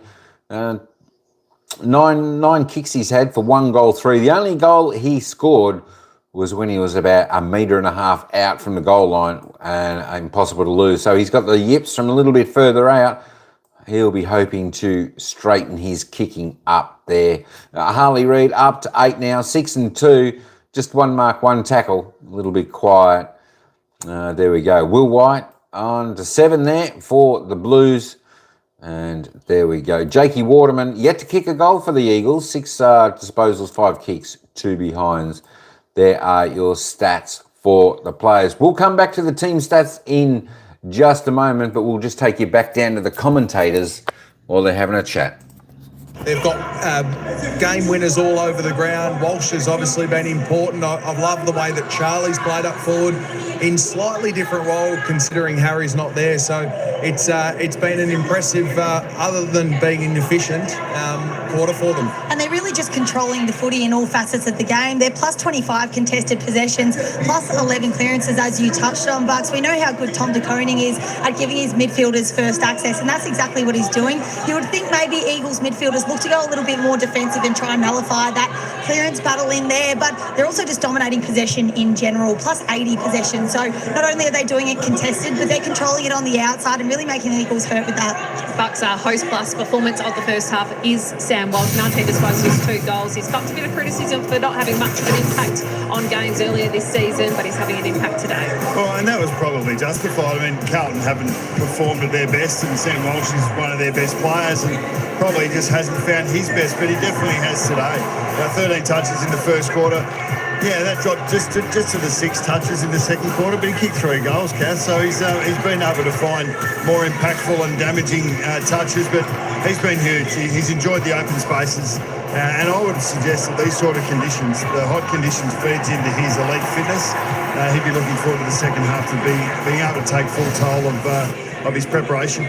So robbed Sam Walsh of a goal, how dare I. 3 goals by half-time. What about from a West Coast point of view, Tom? I mean, if you're Andrew McCalter, do you almost start Harley Reid forward in this third quarter? Try to have it. It's such an open game. You can have a bit more of an impact. Yeah, I think so. And look, you can always push him up into the contest as well as that forward that gets inside to use his strength, which is his power and his ability to win the ball in a contest and get out. So they might play around with a couple of things.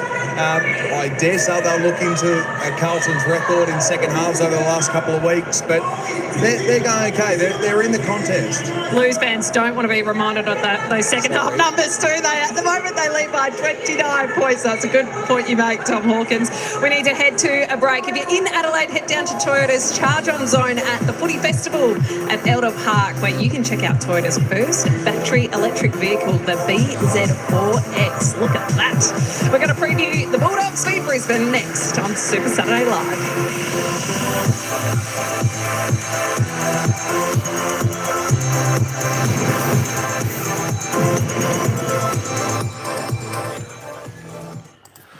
All right, there we go. That is a little bit of the commentators there. Let me get back and we'll just have a little bit of the team stats. We have a little bit of the team stats there, folks. And then we might actually have a little bit of a look at the live ladder for all the Carlton fans out there. But if you have a look at this, I think you're going to find Carlton pretty much dominating every aspect of the team stats here. As we take a little bit of a peek, we have a look here. Look at that. 80 disposals up. Carlton. Hawthorn. Where did I get Hawthorn from? Apologies, folks. Apologies. 214, 134. Just dominating possession here are the Blue Baggers. The kicks there, 41 up plus there. And the handballs, Carlton are on season's average there for the handballs. Of course, above average for the kicks and disposal count.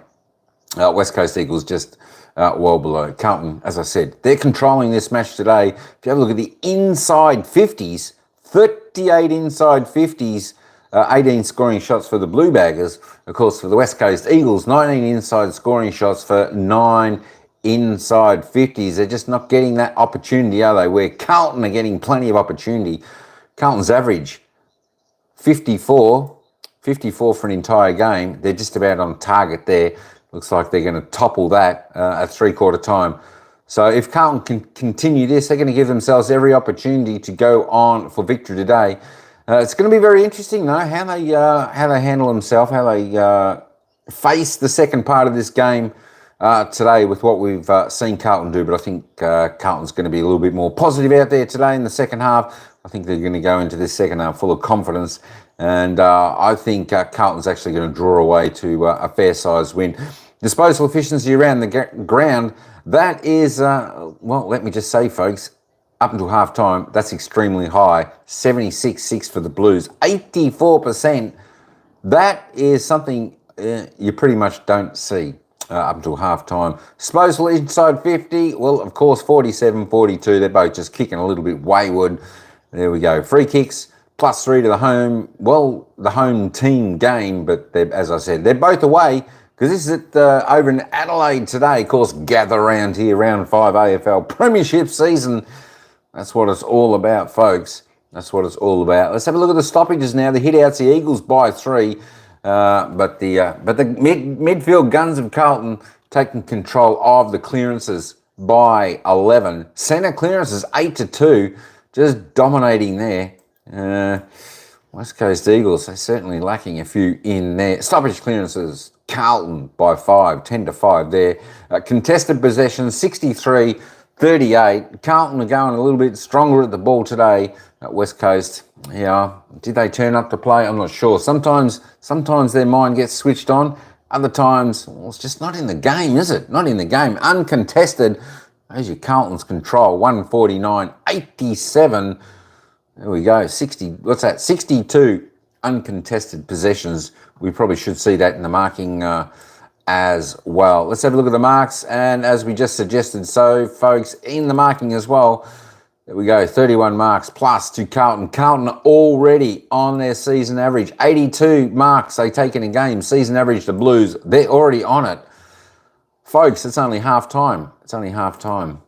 There we go. Marks inside 50, Carlton. Plenty of opportunity. What did I say? They've been in there 30, 38, 39 times inside their forward 50, 13 times the mark. That's a great percentage there. As I said, season average for Carlton, only 8 for the total game, so they're doing really well today as well. Contested marks, Carlton stronger at the ball today in the air. And I'll tell you what, you've got to be reasonably happy if you're a Carlton fan, if you're watching or listening in on this game. They're doing well. You know what? They're doing all they need to do. Tackles, well, Eagles are a little bit ahead. As I say, it's a bit of a free-flowing game sort of today. Not much tackles in the tackle count for either side. 75 season average for Carlton, only 16. So that's well under. I'm sure Carlton could press a little bit more in that tackle count as well. Although that being said, folks, Carlton are controlling the game. They're controlling the ball. So they're not going to tackle themselves, are they? There we go. Tackles inside 50, though. That's a fantastic number. 7-1. 7-1, Carlton putting the pressure on forward 50. There we go. That is, folks, that is the stats. That's the player stats. And that is the team stats. I think Carlton should go on to a big victory. As the cool ducky says, I just don't know what's happening. This is stressful for some reason. Being a Carlton supporter, I think you only get stressed in the second half, especially the final quarter. Let's see what happens today, the cool ducky. Thanks for coming into the live chat, listening in on the game today. As I said, if you're a Carlton supporter, you should be quite happy with the way they're tracking along today. They're doing quite well. And I would expect, folks, definitely Carlton to go on with a reasonable victory here today. Just what I'm seeing. But stranger things have happened, and of course it is the Blue Baggers. But then again, West Coast can sometimes turn it on, but I can't see them turning it on that much where they'll topple over Carlton. Carlton need to come out strong. They need to come out fierce, competitive. They need to continue that pressure and do what they did in the opening half. And I think they should be right. All right, let's just take a quick break, and we'll be back in a couple of minutes, folks.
what our roles are and what our style looks like, and make sure we execute for that 120 minutes. Good luck for the rest of the game. Cheers.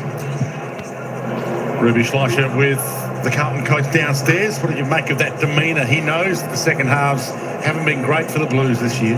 Yeah, but as coach, he's got to stay patient with his group. He can't go in and change his outlook and approach too much. I like the idea of bringing the marks up to the playing group, because it's something that once you get your hand on the footy, which they've been able to do in the contest, once you get it on the outside and can take control by hand and foot, you allow the sting just to go out of the game maybe for the first 5 minutes. So I'd say that's something that they're going to be wanting to do, get their hands on it, kick mark, take territory when they can. But sometimes in this instance, when you're trying to avoid a second half fade out, which they're being prone to do, just marking the ball in any case can be important. Carlton have rebounded the ball 16 times and gone inside forward 50, 11 of those. So they just haven't been defended well enough by West Coast. Now, you can't take that for granted as Carlton. You want to get more bang for buck from it, obviously, when you get into your forward 50 to finish. But that's one element of the game. I'm sure he just wants to see the contest continue. Beautiful sight it is here at the Adelaide Oval, especially from that vantage point as we get the second half underway. De Koning and Williams and Walsh, who dominated the first half. 3-goal first half for Sam Walsh. Baker out the front, got it from Hall. Heads wide. Archer Reid in the race for it. The ball beat him out of play. Insufficient intent. Gee. And Andrew McWalter, little shake of the head there. Fifth game as Eagles coach, 13 games as coach of Richmond as well to go with it. For Andrew McWalter, 7 wins in his 13 games. Mark to Duggan, inside to Krebs. Positive build-up at the moment. Harley Reid on the march. Spanks it long, goal square. Good mark, Ryan. Just plucked that out of nowhere. Tough ball to grab. This would be the perfect start for the Eagles. Again, he put himself in one of those compromising positions that we've seen a bit today. He's a crafty player, but not known necessarily for his courage that he possesses lots of. And he slots it. Perfect start for the Eagles, and they'll know about Carlton's second half too. Yeah, that's their first. That's their first score from stoppage too. I think they've been able to get onto the board there, which will really help them. They needed to come out of the blocks, and they need, if you want to challenge an opposition in terms of what hasn't worked for them, you need to hit them hard early, and that goal is going to really worry Carlton. And we didn't really know where we're going to see Harley Reid start in the second half, but comes off the halfback flank and gets involved in the chaining. He was really important there. I would have loved it maybe when he got his hands on the ball to lower his eyes, but in the end floats one forward and fortuitously lands in the lap, and they get the first. Yeah, it wasn't intended for Liam Ryan, but he had the wherewithal to stay with his eyes on the ball, turned around, and there it was. It's a don't hard here from Krebs on a Hall. Missed his handball target. They are hunting here. The Eagles. Graham, wraparound tackle, ball up. Yeah, you definitely don't want to give the Eagles a sniff, because they were out of the contest in the first half. They weren't able to stay with Carlton, and they definitely don't want. Carlton definitely don't want to give them a sniff into this early stage of the third quarter. Saad to Haynes. Ryan pounces, opens up for him, and he slots his second. No, missed it. Wow. Play it down. Saad. Yeah, so keep an eye on him. So if you join the slate, Harry Mackay is out of this game with a head injury. Cooper Lord, who wasn't meant to play because Akers was laid out before the start of the game, meant that Cooper Lord came in as the sub. So Cooper Lord's already out there. They're down some men at the moment. And we'll keep an eye on whether they're going to be without their 200 gamer for the rest of this half. He's just holding his left shoulder a little bit, so I think that might have jarred when he landed on his left elbow. But you can see Graham and Baker, come across from Richmond. They've been schooled on the fight and pressure on ball. Down the spine. Motlop, he backed into Harley Reid. Bad idea. The guy said he didn't have prior. much, thank you. Feels like the Eagles are in this. Crowd can sense it. The Blues fans still a little nervous. The left door's closed on Clay Hall. Sort of always think you're coming into a new game with a fresh start, but the fact is you bring your recent history with you, and the West Coast Eagles are more than aware of Carlton's recent history, and that brings a little bit more energy into the way that they start the second half. Yeah, they're certainly playing like that. Their pressure in the first 2 minutes here is intense. Walsh dominated the first half, as we mentioned. Loops it past Cripps. Cripps. Lord kept it alive, did well to Doherty, didn't give up on it. Chera, pocket, overcooked it to Kemp. Sort of a win for the Blues. They get a ball in forward pocket. That's a massive win. I mean, if that goes through for a point, it goes back into West Coast hands, and it could go end to end, given what we've seen already today. But you get that forward 50 stoppage, it gives you a chance just to settle it down, get some contests in your front half, and squeeze. Hall still doing the job at the moment. On Cripps, DeConing does the ruck work. Hunt dives in. It's a crazy scramble. Kemp lays the tackle on Sandy Brock in game 2.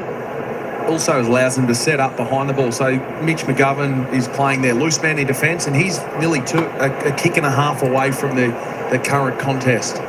Cripps does the ruck work as he likes to do. Took it out of the air, got a kick away, and it's a win for the Eagles. Settled all down. Reid has been playing the last few weeks in defence, 86% of his game time against the Giants last week in defence. Needed him back there, heads wide. Saad got a hand on it. Did pretty well in the end, always, against his old team. Would love to get a win out of this. Hall loops over the top of the man. He's tagging to Graham. Duggan. Well, he ran into a hard tackle from Williams. He was dodging and weaving and zig when he should have zagged there. Trying to get back on his left foot. Had all the space if he was a right footer, but wasn't the right side of the ground for him. Wettering only just getting up in front of me after that Owies collision. Thanks for that, Ruby. We'll keep an eye on that as Ali Reid takes third now.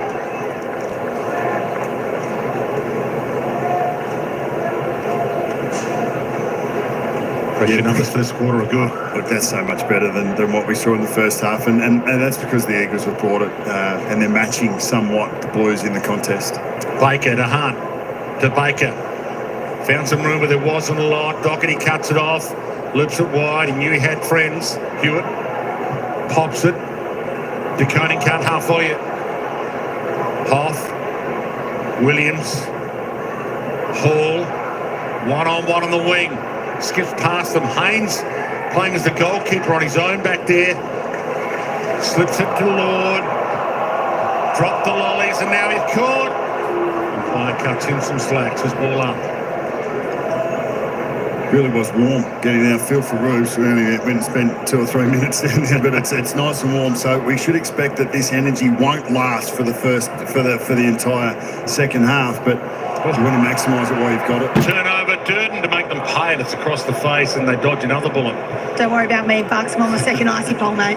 You're in full training at the moment, aren't you, Rube? So you've been full training, or has that not started yet for you? Well, I feel like I am now, having to stick it out in this heat, but no, not quite yet. Couple of weeks away.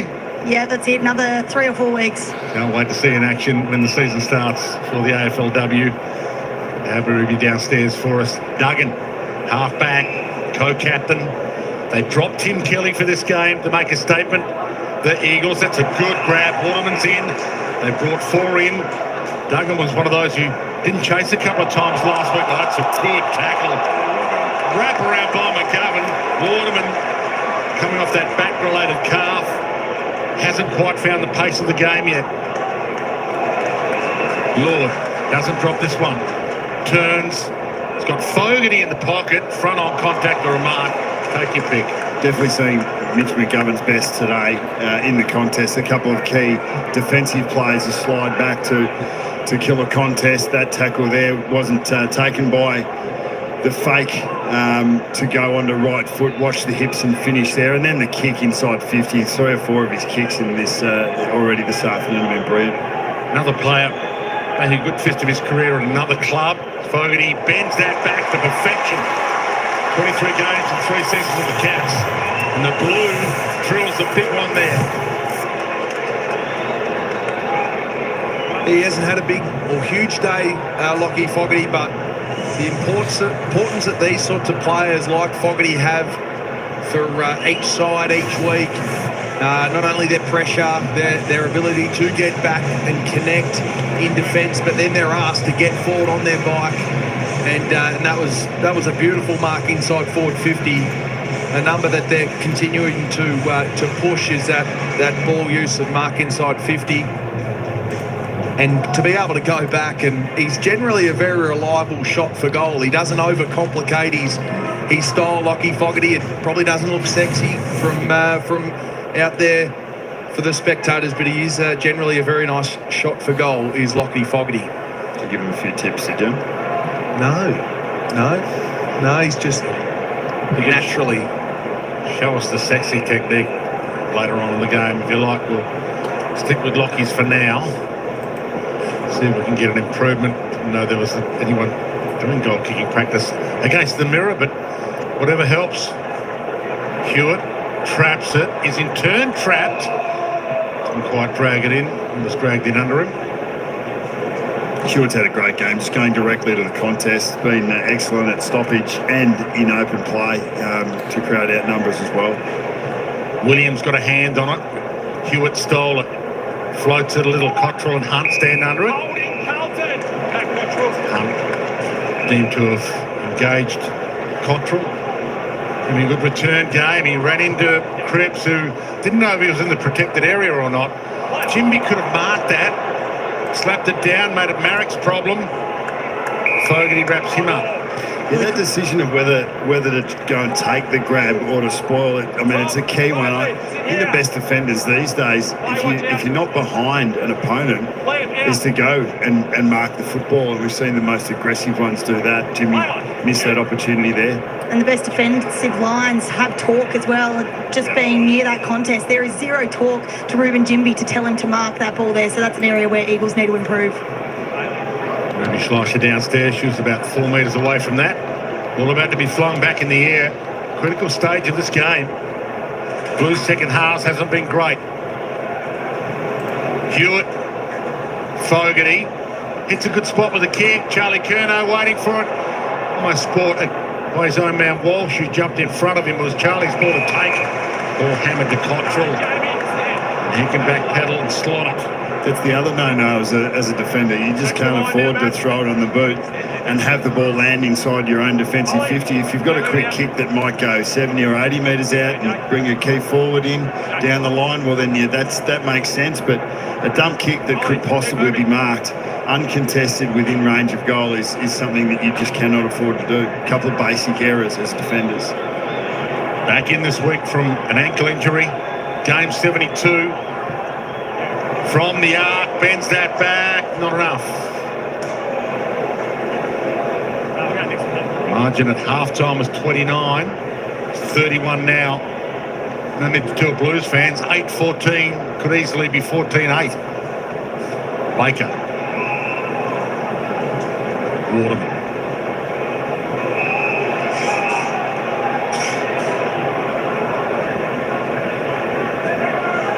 Telling the world what he doesn't want to do, and now does what he wanted to do. Down the line in hope, but that's a good mark taken by Silvani.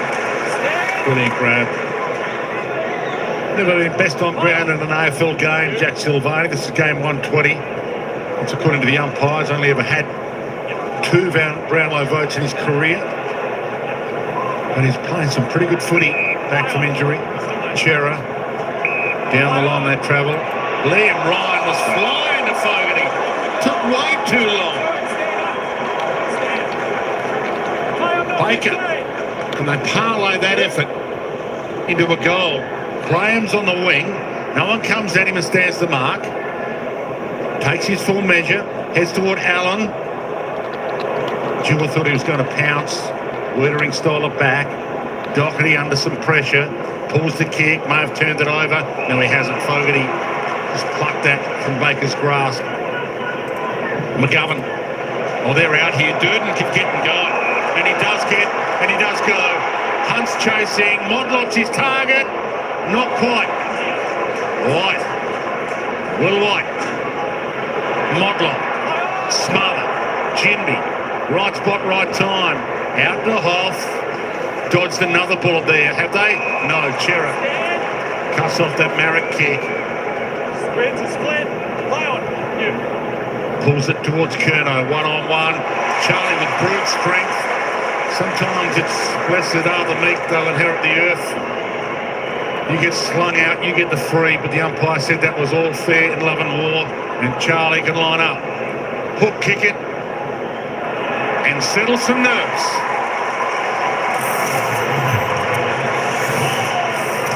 Yeah, it was beautiful craft by Charlie ahead of the ball. His high half forwards and small forwards actually opened up the pocket that he was trying to lead into, where Sam Walsh saw the space and, like all good midfielders, tried to bring him onto the footy. It just held up a bit. Charlie engaged perfectly, used his body to get that one-on-one contest. Good work from his teammates to allow him to have that one-on-one opportunity, which he hasn't had many of, and took the mark and kicked the goal.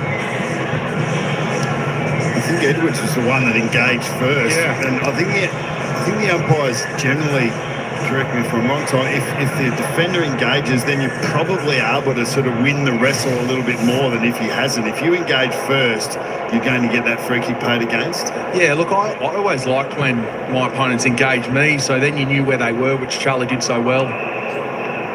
2 second rucks in there at the moment. Kent and Jack Williams. No, Chris puts his hand up and says, no, I've got this one. Well, on down to Hutchinson, did well. Graham, Baker, who know each other so well, gets it inside 50 to Waterman, hands like a vice there. Chance for the instant reply for the Eagles.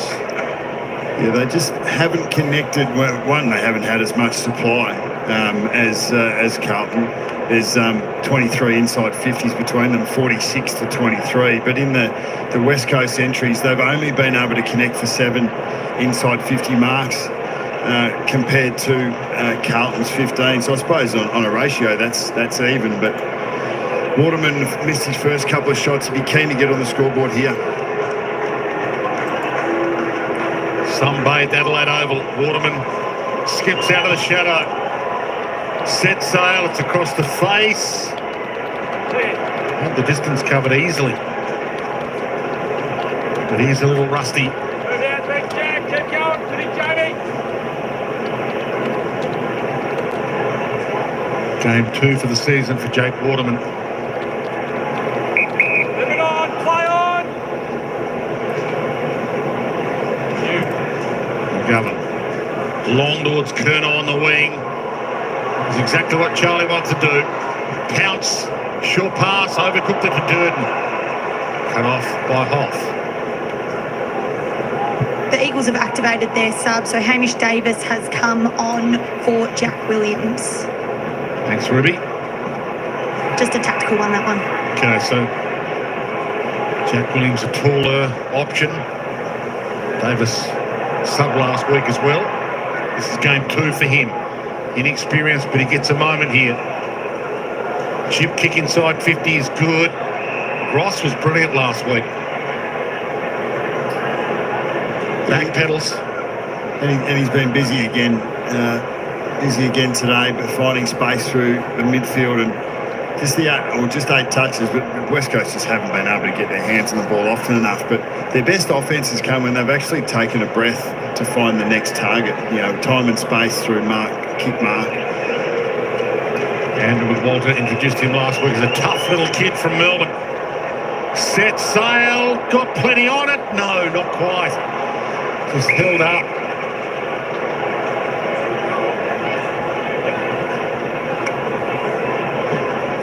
Checking here. Score review. We go with the show. Nice call is touched, and it was touch and go. And review complete. Looking at this angle, we can see the ball is touched before crossing the back of the goal line. Position on the scoreboard. Contest there. That's probably why he wasn't able to differentiate. Yeah, that was over.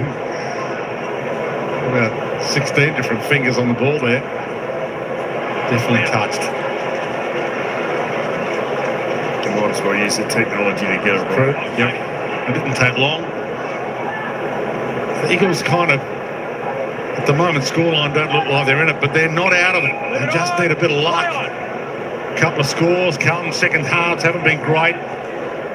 Hewitt flies, can't mark it, ball knocked down, and it's hot out there. This is West Australian weather, not Victorian weather, so Eagles players will be more used to it than the Blues players will be. Jump with this up. Hamish Davis, their pick 65 from last year's draft.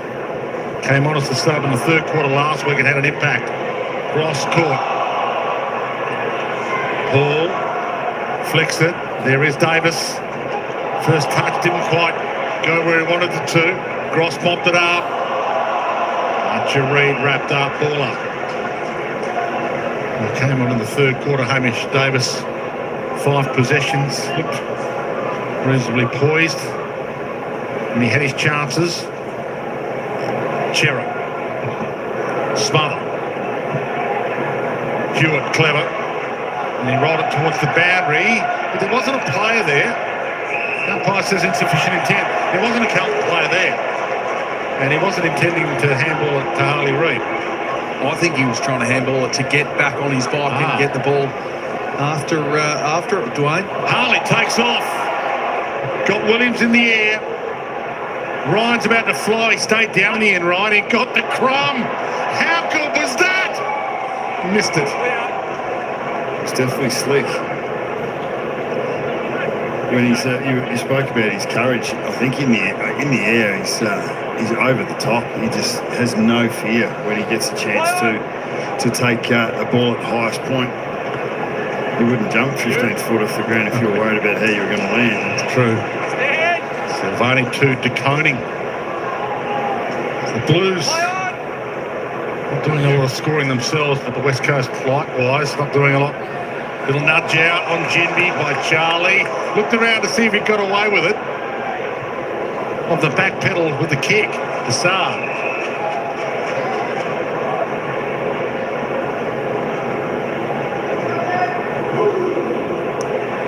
Walsh, not the required. Gets away from Duggan. Central kick. Chua went up. Big fist of He stumped it toward Hoff in the boundary. And Hoff content to see it out. The early energy of the first 5 or 6 minutes of this quarter has gone out of the game now, so West Coast are going to have to do it with their ball use and keep the ball off Carlton in many ways to be able to go and get their scores, because what we have seen is that Carlton are too good in the contest for them today. DeConing, short throw in. Hutchinson. The handball back was nice from Davis. Archer Reid, Ginby. Row 5. So it'll be coming back. Hollands will be too far out to score. Cripps being told where the mark is. It's 51 out. The Eagles get players back to try and fill all the holes. Blues are winning the quarter. Blues are winning the game. It's death by 1,000 cuts at the moment for the Eagles. Hollands top of the square. Cripps! Use of the body was magnificent. Got it over on there, Tom. I think he might have live from me. From my angle, it looked. Well, no one's on the mark, so he just skips in and puts the foot in it. A low-hanging fruit. What is the secret for being able to nudge the bloke under the ball without getting a free kick played against him? I'm not sure. Bucks. I think it's one of those rules and contentious issues in the game that continue to change from year to year. I know in my time in the game, but there was no hands directly in the back. It was a free kick. Then you could use your forearm. I think we've gone back to a bit more of a common sense way that we're adjudicating that side of the game, because we see a lot of one-on-one contests where it's forwards, backs, mids winning the ball, but he's a handful of playing down there. Would you be upset as a coach if no one was on the mark like that? I mean, it's an easy goal anyway from 15 out for Cripps, so in some ways it doesn't matter. But does it matter? It's hot. I get that there's lapses in games, but they're the sorts of things that you don't want when the game's on a nice knife edge. You don't want creeping into to your teammates. Palm down to Gross, he did well. Carlton getting numbers around it. Davis having an impact to sub on. Got it to Hunt. Rolls it to half forward. They're going to fight this out, the Eagles, the way they're playing. Haynes, Walsh, caught a little high by Baker. We just saw the 54 contested possessions. 92 is the lowest contested possession number of any team this year. So that either Carlton have smashed West Coast inside, and they just haven't been able to win enough of their own ball. Haynes, Doherty, DeConing, Motlop, picking their way through them with ease here. The two Blues look at each other. Are you going? No, I'm going. No, over to you. Chera. Hollins. He could go for home unselfishly to the pocket. Not a bad option. Durden, pretty good in the first half.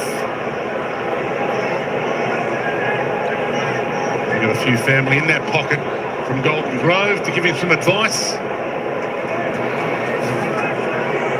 Central Districts had 13 tackles in the VFL last week to get his way back into this team, and he is repaying the faith.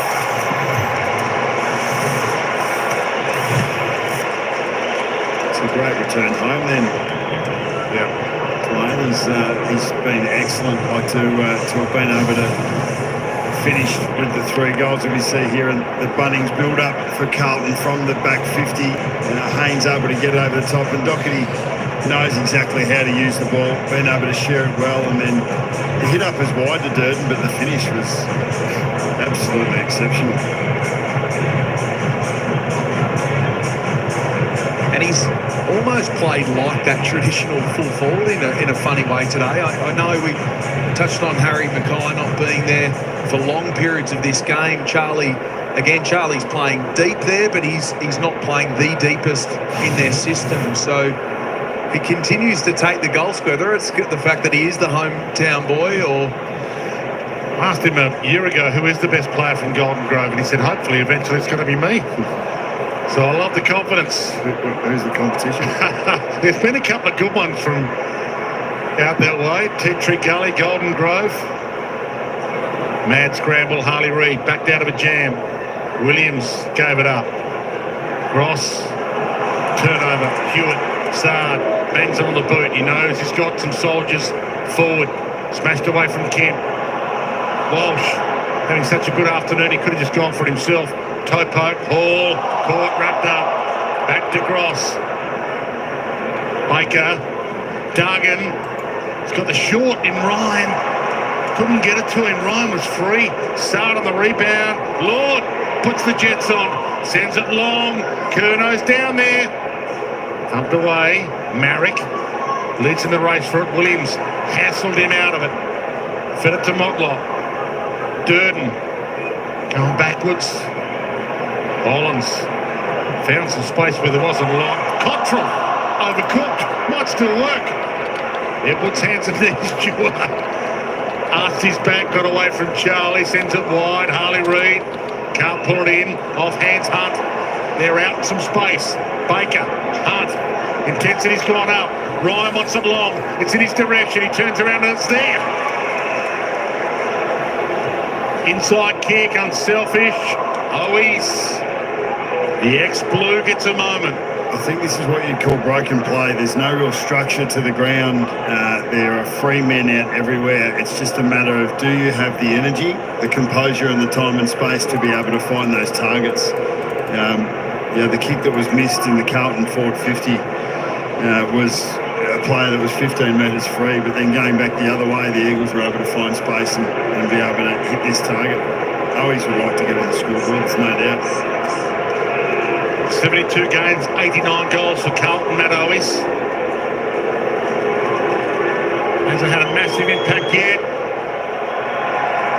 Still hasn't. Get those sliding doors games too. So Owies is let go by Carlton, and Durden kicks 3 at one end, and so the Carlton coaches and list management probably feeling pretty good about themselves, even though it's only 3 quarters of footy so far. 2 minutes 40 and counting, the 3/4 time. Blues ticking the boxes. Haven't blown the Eagles away yet. Their second halves so far this season haven't been great, but they're winning the second half here. To the midfield. Lord making the most of his opportunity. Turns and goes. Hollins. Ollie. Haynes. Cripps.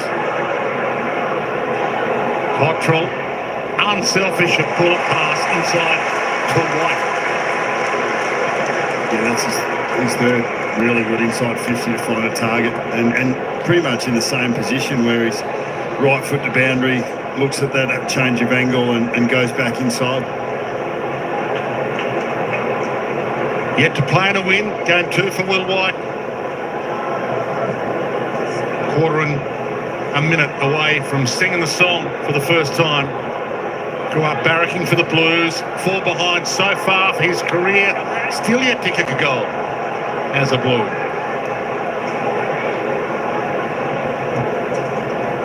Duggan, some room to move. Pumps it. Haynes stands under it. Waterman got there. Ryan crumbed it. Back to Waterman and it opens up. Hall. Knew the traffic was coming. That was clever. And Cripps almost within range here. Back pedals. The 1 minute signs are up on the bench. Almost be a 2-goal turnaround if he kicks this. The one the Blues missed. The one he can slot. Market. Always couldn't grab it. Well, does. Gave to Doherty. Gave to Silvani. Oh, he shot. He pushed off. He's cooked.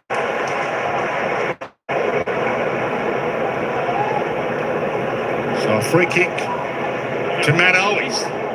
It needed to take the opportunity, but great tackle from Owens.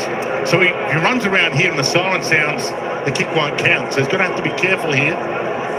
Seconds tick. Okay, so now he's only got one choice.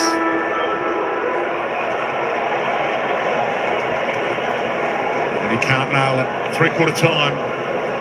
Adelaide Oval gather round. And the Blues, 46 points up. Michael Voss knows this is massive to get their season finally off to a start. Come into this with 4 losses in a row. The Blues, they're 1/4 away.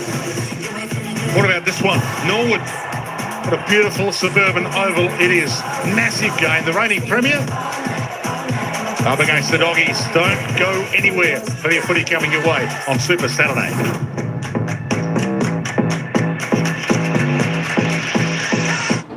Sam works in retail, but she has a side hustle. All right, folks, there we go. It's 3/4 time here. Carlton are cruising. 11-15-81. Eagles 4-12-36. 4 goals for the Carlton Bluebaggers put on that third term. 1 goal, 6 Eagles. Eagles a little bit wayward in that third term, but it looks like Carlton certainly got this game under control. And, of course, happy Carlton supporters. They kicked a few goals in that third term. Let's see how far they can stretch this win. Let's see how far they can stretch this win out for the Blue. Actually, what I was going to do, folks, before I was going to actually show you the live ladder as it sits for the Blue Baggers. Because at the moment, the Blues have jumped up the ladder after playing 5. There we go. Finally, if all goes well, they'll have a win on the board and they'll jump up to 12th, North Melbourne. Of course, in the other game there at the moment, folks, fourth quarter, only 3 minutes to go. It's the Gold Coast Suns, 19-14, 128, leading North Melbourne, 13-10-88. It was, from memory, it was about all tied up at half time. Of course, the Gold Coast Suns have stormed away for that game, so the Gold Coast will win. And probably for one of the first times, I think, in the club's history, Gold Coast will be on top of the ladder, the AFL ladder. There we go. They'll have 4 wins with a big percentage, but I just wanted to show that is where Carlton will be sitting when they jump the ladder. Of course, we've only got 3 minutes to go before they are back. For the final quarter here, Carlton taking on Eagles. Let's have a quick look at the goal scorers. Few change there. Still got multiple goal scorers there for the Blues. Sam Walsh, Corey Durden, both with 3 goals each. Charlie Curnow up to 2 goals now. Cooper Lord, Lockie Fogarty, Paddy Cripps with singles, of course, for the West Coast Eagles. Liam Ryan, Archie Reid, Jamie Cripps, Oscar Allen, the goal scorers. Let's have a look at the disposal count. Sam Walsh now back on top of the table for the disposal count. He leads away on 28, 10 kicks, 18 handballs, 5 marks, 5 tackles, 3 goals, having a great game. Georgie Hewitt also having a good game with 27. Ryan Murray continues to lead the way for West Coast on 16. Liam Baker jumping up there to 16 also for them. Just want to have a little bit of a glance and see where we can see Charlie Curnow. A couple of the big guns there for the Blues. Up to 13, 12 kicks. He doesn't like handballing, does he? 12 kicks, 1 handball. He's had 9 marks, 2 goals, 3 for Charlie. So he's not having too bad of a game. Harley Reid, well, there we go. He still needs to improve if he wants those $1 million tags on him. 12 disposals, 9 kicks, 3 handballs, 1 mark, 2 tackles, 2 clearances. Not a great deal. I wanted to have a look at Paddy Cripps, where he is. So Paddy Cripps is just having a cruisy day out there on the park today with the 16 touches. He's had the 7 kicks, 9 handballs, 4 clearances, 1 goal, 2 for Paddy. All right, let's just roll down the board. You can see your player, Jake the Mullet Waterman for Eagles. He's had the 9 disposals, 7 kicks. Hasn't kicked a major yet. Just the 3 behinds for him. There we go. So there are your team stats. All right, we'll have a look at the team stats after the game quickly when the game finishes. And a quick look at the team stats, because straight after this game, folks, we have the next game, which will be coming up 4:15 in a little about 50 odd minutes. It should be another absolute ripping game. Western Bulldogs taking on the Brisbane Lions. Should be a fantastic game there also. The other games just about wrapped up. Gold Coast Suns 134, North Melbourne 89, 32-minute mark of the final quarter over in that game. Should be pretty good. But this game, this looks like Carlton should go on for a nice victory. The polls turned it around a little bit. We did have West Coast leading the poll. If you wanted to vote who you think's going to win today's game between Carlton and the Eagles, look, anything's possible, but 45 points, you would think Carlton would win. So far, we've got 56% saying Carlton win. So she's a pretty tight vote at the moment. Anyway, that's enough from me, folks. We'll see you after the game. Let's take it back down to the ground, to the bounce of the ball for the final quarter, where it's the Blue Baggers by 45. The winners list and get their season cranking. We'll talk more about that shortly. Let's head downstairs to Ruby Schleicher. Thanks, Dwayne. I'll just recap those subs that have been made already in the game. First quarter, we saw Harry Mackay exit the game with concussion. Cooper Lord came in for him, who he already has had made an impact kicking his first AFL goal. Jack Williams, a tactical sub for the Eagles. Hamish Davis came in with some fresh legs. Now, the pressure rating of the game, we know Blues have struggled in their second halves this year, but the pressure rating of this game has been sitting around 165. The AFL average is 180, so it's been well below, apart from a little purple patch where it went up around 220 at the start of that third quarter. It has been a really low pressure game, and you can feel that down here from ground level. But for the majority, the Blues are really controlling contest inside and outside, and also controlling territory. 54 to 27 inside 50s to the Blues way. So they've doubled the Eagles inside 50s currently. Boys upstairs, I'm just wondering if you're the Eagles, if you're McQualter, what magnets can you move to stem the bleeding at the moment? Well, I think they've played with that 6 forward up at stoppage, and it hasn't really worked for them. So maybe you get Baker and Graham around the ball. You try and quick kick when you come out of stoppages and give your forwards an even chance with an even contest. And maybe engage that spare Carlton defender. That it hasn't really worked for the Eagles, so that might be something they can do. Harley Reid is lining up off the back still. He could go into the middle, but I think that they're trying to teach him, looking beyond just today and trying to teach him a little bit more and give him a little bit more freedom off halfback as well. I agree with you, Bucks, in and around the contest. The other thing that Carlton have done really well is got their key position players up and up the ground and being able to them to be able to work back forward. So maybe it's an option to get Oscar Allen just a little bit higher, Jake Waterman. Maybe these two can just play more of a roaming centre half forward and go a bit smaller, whether it's, whether they play Liam Ryan, maybe one out in a similar sort of position. So maybe play around and do a few things like that. Look to see what you can get out of the last quarter. Andrew Walter starting Oscar Allen on the bench in this last quarter. So that's a weird move when you're trying to fight your way back in. You're 45 points down. Motlop danced his way past a couple to Hewitt, to Chera, Cottrell. Stand, play on. Back to Hewitt.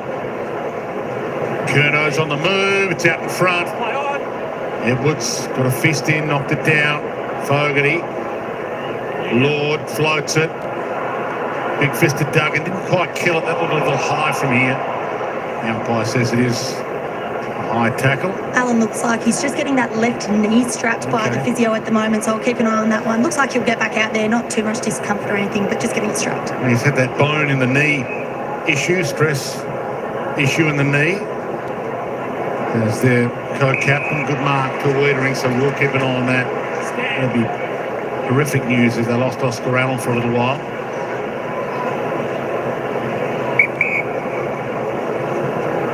McGovern. Stand. Time on their side, the Blues. Cut off.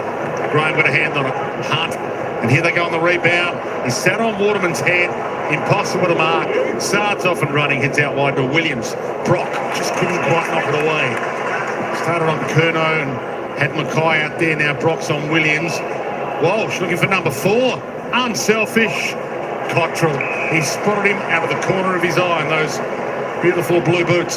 That's a little bit when there's a breakdown in team structure. So Jaden Hunt is Cottrell's direct opponent as the wingman, and he's doing what he's supposed to do, rolling back towards goal to give a +1. But no high forward from the Eagles on the fat side to be able to roll up and cover Cottrell. So they're the little things that, that you're trying to coach a young team and a really good team structure, that they just get those little things done. Struck it to the near side, only over behind. Carlton so far this year have kicked 9 goals, 8 goals, 11 goals, and 6 goals last week against Collingwood. So haven't kicked more than 11 goals in a game so far this year. Well, they couldn't have kicked less than 11 today either, Dwayne. They just haven't been able to finish. From all the supply that they've created from all of the contests that they've won. Edwards to Hunt. He's backed his way away from Cottrell. That didn't look like the required measurement. Duggan. Just made it someone else's problem. Set it in the air. Well marked by Carroll. His debut. Might end up on a win the way we're travelling. Hewitt. All the way back to Wiedering. Safe hands. And a safe boot. Finds DeConey. Silvani. Play on. Sat that in the air for a while on White. Cripps cut it off. Floats over the top to Waterman. He needs a good bounce. Silvani hunts him down. He got a horrible bounce. Silvani gets back like a good Silvani does. White. Sard. Bounced it. Hollins. Flicked it. Baker. Read his eyes. Got it away from Walsh. To Graham. They're on the same page. Little 1, 2, 3 was on. Smarter. Hollins all over the boot of Hutchinson. I like his progression as a player, Ollie Hollins. I just think he just shows real signs of being a solid player as he develops. He's good in the contest. He makes good decisions. He runs well. Signs there for a long-term Carlton player. Hewitt. And to run to Chera. They all feed back towards the square. He pops it over the top. He didn't really do what he wanted to do. Williams cut it off. Duggan out wide to Hunt. Cottrell. He sidestepped him beautifully. Back to Duggan. Graham wants the corridor. Bites off the aggressive kick to Baker. Got a little bit of lift. Dewar on the flyby. Ryan takes some time and nails it. And keeps them alive.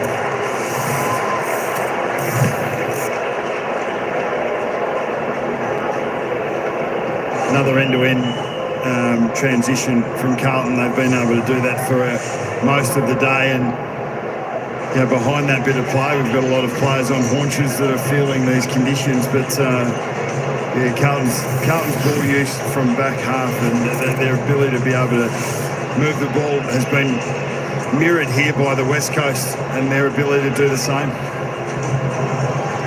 I think that's one thing that Michael Voss would love to see change, no doubt in this last quarter, but it's certainly going to be an RFI moving forward, is the way they get exposed through that second layer of their defence. I mean, West Coast have just been able to get too many easy looks, not too often, but just it's happened a few times where he would start to get to a little bit concerned.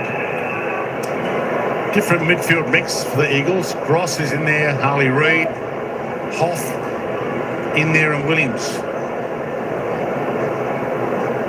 De Koning, Cripps, Chera and Hewitt for the Blues. Williams with the slap toward their goal. Chera cut it off. De Koning, little nudge for the shorts. Playing in front, Edwards. Hassled. It's been a great battle between Edwards and Curnow today. Probably Charlie hasn't been all that influential, but still kicked his 2-3, and he's taken 9 marks and had 14 possessions. Cripps slips it out. Doherty off a step. Rolls out of play. So they've decided not to play Sandy Brock on Charlie. He got 9, kicked on him by Jesse Hogan last week. Would look good. Famous name, Sandy Brock. Father Phil competed with a few Bathursts, but of course his uncle, Peter, 9-time Bathurst winner, Peter Brock, great Peter Brock in the 05. Sandy will be in the 05 team if they lose this one, the Eagles, heading into next week, as Williams kicks around his body. Goal square, Charlie. Second effort, superb. You feel like he's back, Charlie.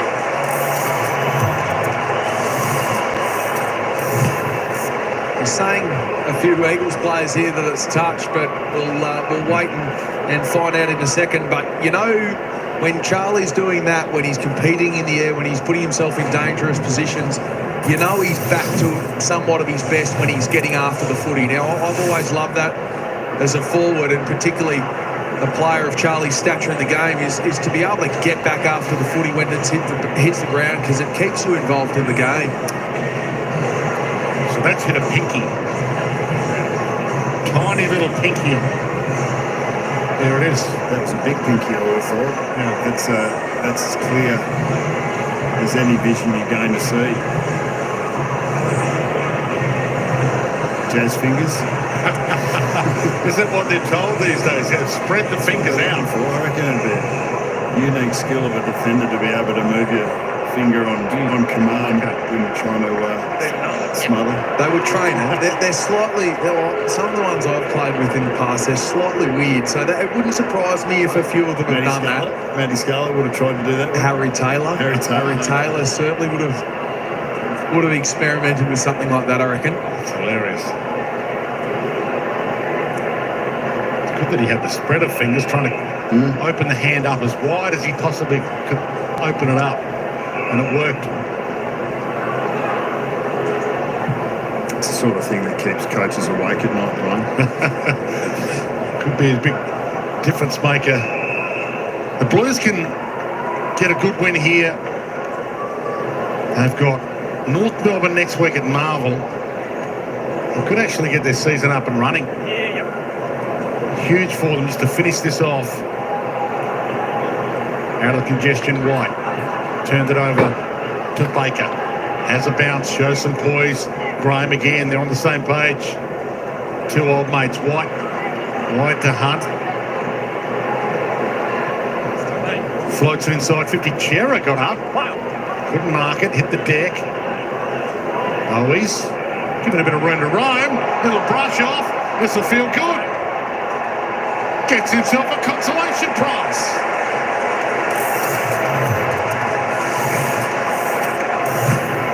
It was Owies versus the world then, wasn't he? He decided that he was just going to win that contest. He wanted to break a couple of tackles and was able to finish.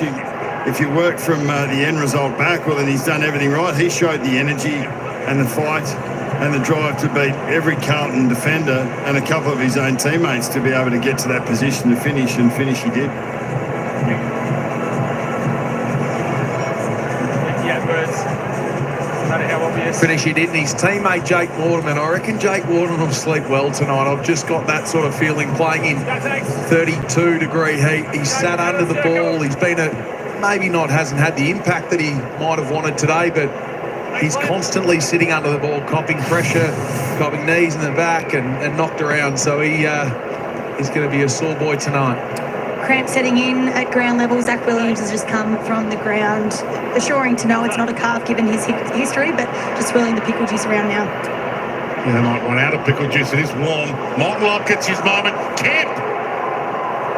Gee, they wasted so many. The Blues hit the behind post. It's on the full. Just can't completely shut the door. Yeah, well, that was inside number 60. You've had nearly 30 shots on goal for 12 for only 12 goals, so that's it's wasteful. Holland's long, goal square, early fly. Kemp got up there. Durden, the magic man this afternoon. Just a lazy fall.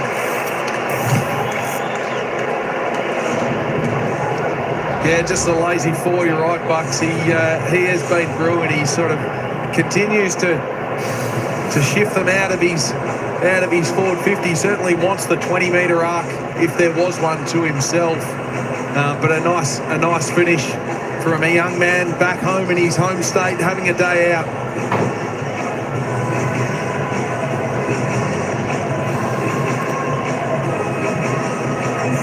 Really, I mean, there's a lot of supply to defend. The West Coast defenders, as we said, in the last quarter, just some basic errors, just not being able to kill the contest, not being able to support each other, communicate as groups called in the last quarter. You're going to put yourself under mass pressure if you can't do those basic things right. And Durden's definitely filled his boots off the back of that. Just to answer your question from earlier, Bucks, Shane Edwards was the answer.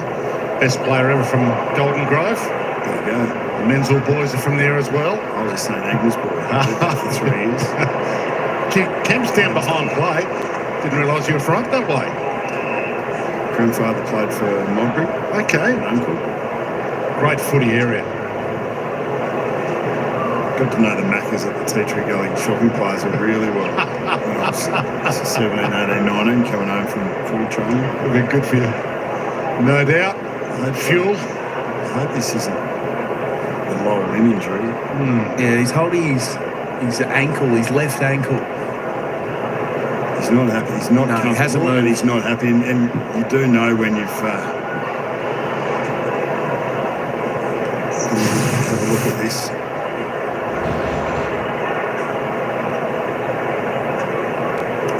Yes.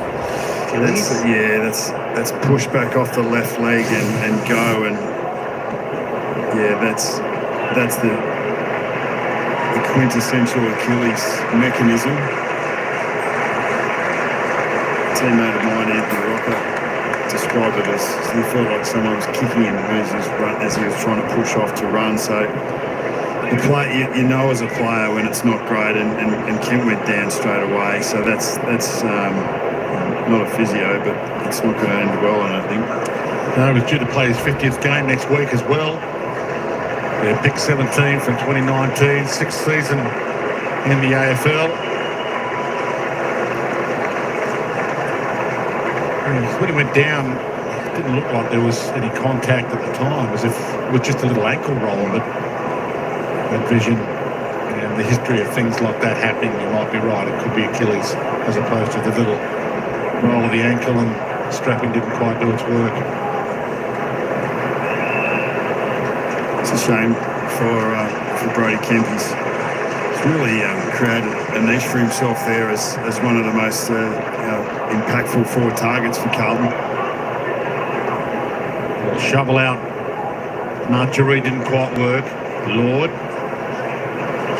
Around his body to Motlop. Can't half volley it. Still there. Duggan with him. There's a bit of hush falling over the game here with the Blues fans happy with the scoreline, but not happy losing another player. They lost Akers before the bounce. They've lost Harry Mackay to a head knock. Cottrell, been a good addition. Charlie, it's a brilliant grab. Edwards fighting the fight. They brought him back in for one of the changes for the Eagles. Give a man a rap.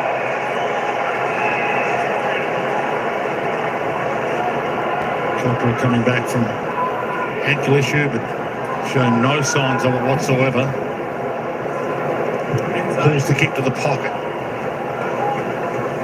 Jinby. Marek. The pressure was there. He couldn't waste it, but he kicked it out on the full. No, he hasn't. He's almost kicked it for Dua Lipa to take the big mark. With the leap, didn't quite pull it down, and he did get a touch on it, ball in. He is going to take a contender for Mark of the Year at some stage. It's Tyrell Dewar. High contact. He gave him a little bit of mayo on the way through. Once he realised the free kick was there, thought, well, can't make it any worse. Yeah, Jesse didn't like his treatment then. Jesse, take your kick. Firing back. Jesse, back here. Take your kick. Mark's here. Mark's here.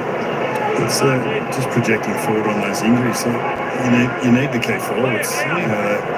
To lose Mackay, who won't come back next week, leaving the game with concussion, and Kerno needs a wingman. Yeah.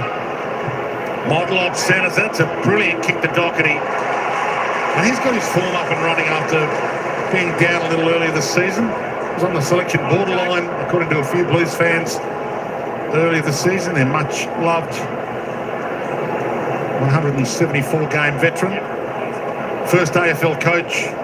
And his last AFL coach will be Michael Voss. Played 13 games under Vossi at Brisbane. Coming off a 27-possession game last week against Collingwood. He's back in some form. Sam Doherty.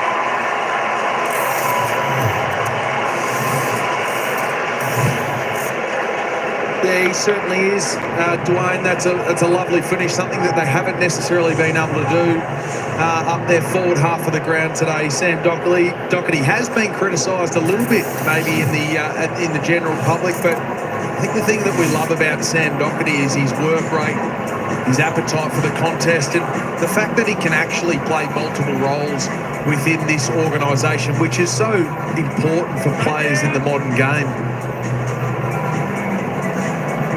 And a much-loved teammate. I mean, he's been through some adversity, battles himself, so it's great to see Sam Doherty out there and fit and healthy and building. It was a little bit of a slow start to the season, but he's built nicely as we are here over in Gatherround in round 5. 11 minutes left. Walsh was superb early in this game, but a little quieter in this second half. Dewar pokes it over the top. Cripps says he's going to go for it. One of the few times that West Coast have been able to burst out of a stoppage and connect forward of centre. A couple of quick feet and a good lowering the eyes, a little chip kick over to Cripps. Work its way back enough. Eagles 7 goals in round 1. Lost that game obviously to the Suns, who kicked 20.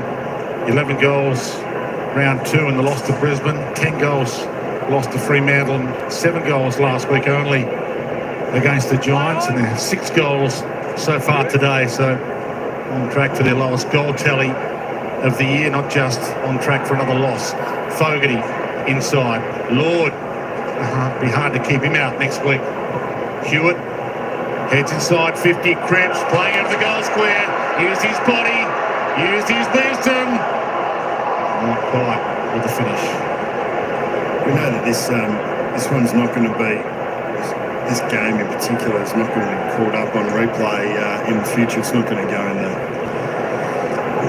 We won't shoot it to Mars? No, I don't reckon we will, but there have only been 3 tackles laid this quarter. We are halfway through the quarter. There's only been 3 tackles combined by the 2 teams that are out there. Wow. It really is an open game of football. I think we've got to say a little bit about the conditions, a little bit about the quality of the teams that we're looking at the moment. Yeah, definitely. I mean, a mistake like that, kicking out the ball out of bounds on the full, unpressured, is certainly a fair bit to do with the conditions. There's a lot of fatigue out there. You mentioned about $4. There's a lot of cramping. McGovern, rare air for him. If he kicks one from there, oh yeah, Mitch McGovern from another postcode gets his first of the year. Yeah, great finish, and Mitch McGovern has been on top of the ground. He has been a player who has had great impact defensively. He's been able to play on his toes for the majority of the day. He hasn't had to be on his heels. He hasn't been exposed in that many contests in D50, and some of his ball use has been first class. The chance to get forward and finish there, but his change of angles and being able to hit targets through the middle of the field all day has been great. Go Bailey! Go in, Bailey! Yeah, he's been able to do it both sides of the ball, which is I've loved watching him and his development, and such an important part. And he can only do that because he's got Jacob Wiedering and a guy that we haven't spoken much about, Silvani, down there with him in supporting him. So he's had 20 kicks. Nice to see him push forward, where at a ground he would have played a lot of footy at and kick a goal. Yeah, no need to tell Blues fans, this is the biggest score the Blues have kicked all year. Haven't kicked 100 points since round 20 last year. A few injuries, but some momentum to take into next week against North Melbourne at Marvel Stadium. Don't want any more injuries in this one. Try and get through it. So I mentioned Harry Mackay head injury. Looks like he'll certainly miss next week under the concussion protocol. But that's not 100% confirmed what he has got, but it looked like that. Baker cuts it off. Can't 100% confirm that it's an Achilles issue. As Wiedering gets one to the ear. And it's an Achilles issue for Kemp.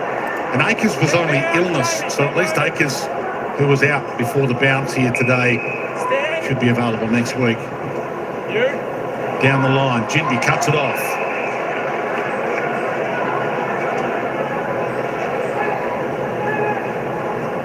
Allen, no, it doesn't go for Allen. He could have gone with a longer. Goes to Hoff. I had to duck to get out of the way. Duggan wobbles it long. Ryan thinks about jumping. Wiedering does jump to McGovern. Doing work at both ends. That looked ball from here. Umpire says it is. Hutchinson, who's looked pretty good, coming back in, did a hamstring round 1. Mid-season draft pickup from last year. It was our 4th tackle. Yeah, wow. And it was a good one. And only the 3rd person on the field to have a tackle this quarter. Wow. And these are moments where young guys can stand up. They take the next step in their careers. Like, you're not going to be as fatigued as this many times. And getting used to that is part of becoming a consistent performer in the game. And the little things, but the Eagles can still win the quarter. That's a miss. They've got Essendon next week at Optus Stadium. The Eagles. Talked a bit about Carlton's next game, but the Eagles have Essendon. The Coney did well. Down to Fogarty. Ran to a roadblock, went back to the dock. Walsh. He's had a good afternoon at the office. Heads to Cripps. Early jump. Engaged by Reid. Be a nice little battle between those two number 9s. Reid still playing in defence, as Andrew Walter has been after, and Charlie's having a rest. Maybe put him in cotton wool. They certainly can't afford to lose another key position player down there. Lord. Walsh. DeConing or Graham hunted him down. Yeah, the Eagles have some winnable games coming up, at least. Essendon. They've got the winless Melbourne at Optus Stadium in a few weeks, and also Richmond in round 9. So they'll try and break their drought too, but this will be another big loss. 52 points as it stands right now. Last week lost by 81, week before by 38. Ryan goes up. Wiedering. Doherty. Chips at midfield. Marek. He's looked pretty good as a defender as well this year. Chips it to half forward to Waterman. Allen's in the goal square leading. You see him racing on the march to try and get to this. It's out in front of Hall instead. Hunt. Ugly bounce, and Cottrell content to see it out. For the record, the Blues, not just North Melbourne next week at Marvel, then Geelong at the MCG, Crows here at the Adelaide Oval, and St Kilda at the MCG. And the Crows and the Saints, especially two of the teams that maybe be in that area on the ladder that they'll consider they should be in, might be able to take their spot by then. So their season's well and truly not over. The Blues just needs one to get yourself going. Yeah, absolutely. It's the confidence that they'll take out of this. Now, they're not necessarily have been really good around the contest and they've had their moments up forward, but you're right. They will take lots of confidence. They'll take some things out of this and take them forward, but just getting the win under the belt is going to be so crucial for them because they are still a pretty good football side. I think they can contend for top 8. The season's certainly not done. They're going to have their backs against it trying to work their way back through, but this is really important for their confidence. Williams and DeConing continue that battle. Ball thumped forward. Chera half wrapped him. Got a handball inside. DeConing's now down for the Blues. Motlop races away. Had a bounce. Had Lord riding shotgun. White. Unselfish. Durden. Why wouldn't you go to him? And Brock again saves the day. Hands it off. Harley Reid. Graham. Fogarty. Dropped that. Graham got it back. Harley Reid trying to mob his own mess up. Williams. Graham. With the overlap run. Hoff. Chip kick is good. Allen. Too far out to score. Realises it. Wiedering. Just hard to get past. Jacob Wiedering. Had to go to Ryan at the top of the square, 1-on-1. Hayes. Yeah, the question for Andrew Maguire, but it will be what he's getting from his senior players. Is it enough of a scaffold for the young players to build from? And the last 18 months would suggest no. So he's got a little bit of work to do there. White lurking. He wants his first AFL goal. Unselfish. We have to go to the captain if he calls. Captain calls.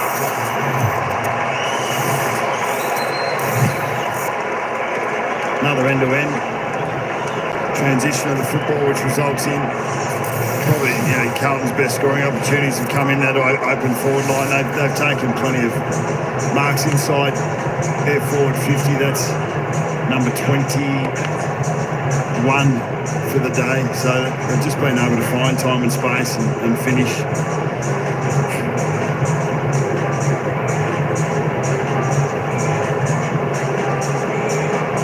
What do you do when you're a high possession getting contested ball inside? When you've got field position, you just slide yourself forward and see if you can get on the scoreboard. There's the next 4. Still don't know how good the Saints are yet. We don't know how good the Crows are yet. We know they're tough to beat here. They've had a couple of losses where they would have been a bit disappointed not getting the win. So it's a life for the Blues to be in a good spot halfway through this year if they can keep this form going. Hewitt danced past a couple, sold it nicely. Cripps, pickup was superb. Walsh let him down. Hewitt cut down. White, he might finally get that goal. There's his first. He's had a few chances. He's given a few away. Will White. White hot today. Gets his first. Yeah, the footy gods came back his way, Dwayne, having given one over the top to the skipper just before. It's a game that's threatened to turn into not much here, but there's lots of excitement when a young player again kicks his first goal. You can see it on his face, the big smile. He's happy with that, and so he should be. Hewitt involved in that little scoring involvement too. 37 touches for the day. That's a career high. 6 inside 50s. He's had a profound influence on the game. Out the front, Botlock. Well, past Dewar, gave it to Walsh. Unselfish again. Could have loaded up. Knocked away from Cripps. Ginby. Marrick. Didn't really look. Collins nearly was able to mark that. Dewar. Little inside kick from Hutchinson. Doesn't work. Haynes, who's settled in now. Had a couple of iffy weeks as their off-season recruit, Nick Haynes, but looks pretty good at the moment. And here he is on cue, getting another possession in game 216. First season in Blues colours go back to Silvani. And back to Haynes. So it is death by 1,000 cuts down for the Eagles. 3 minutes left. 64 points down, but they don't man up. Carlton can do as they like. Spanks it down the line. DeConing gets up.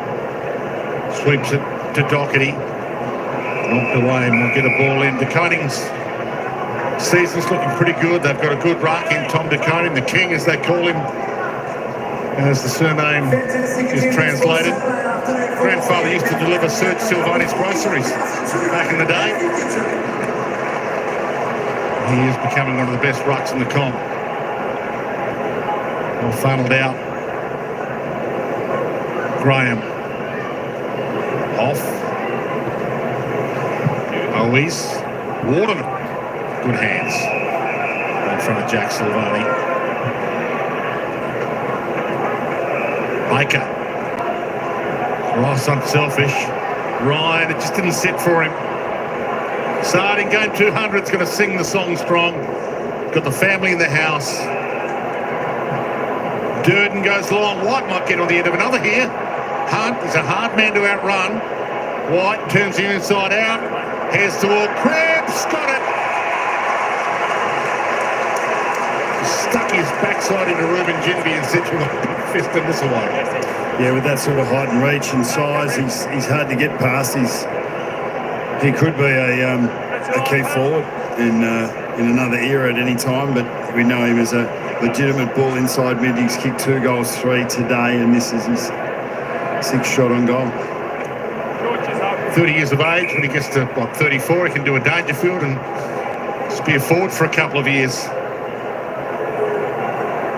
4-time All-Australian, 2-time Brownlow medalist. The superstar slots it on cue.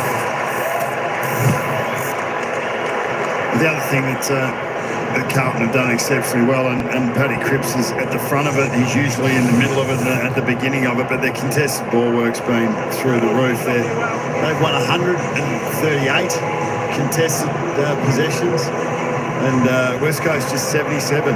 All time, the lowest contested possession count is 78. All time since stats have been taken. So champion data Boffins are going off.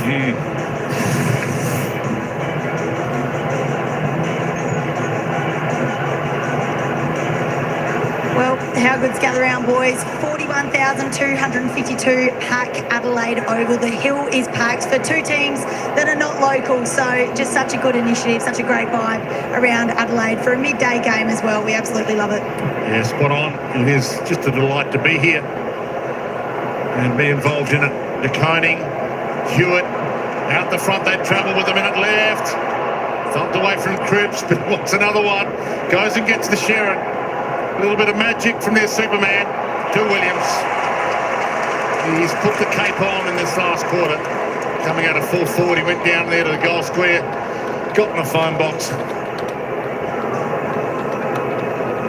And he is creating havoc down there as a forward.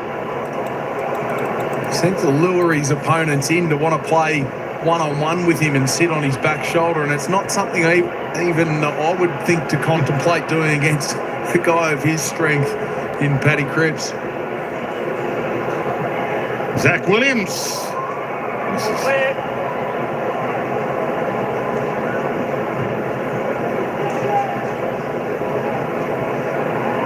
Sigh of relief from Blues fans who've made the trip to see their 0-4 Carlton get on the winners list finally. Michael Voss said, keep the faith. Blues fans have kept the faith.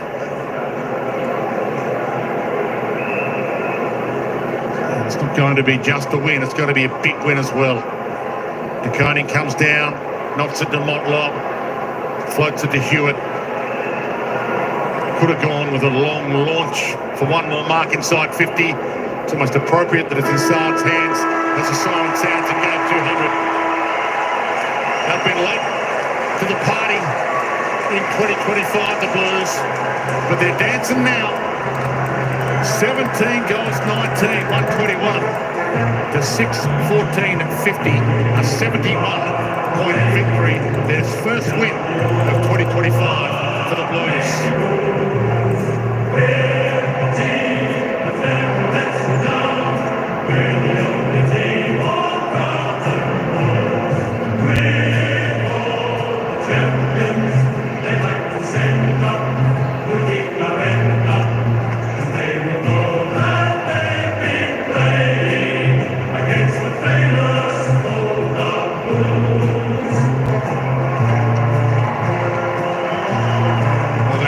Faithful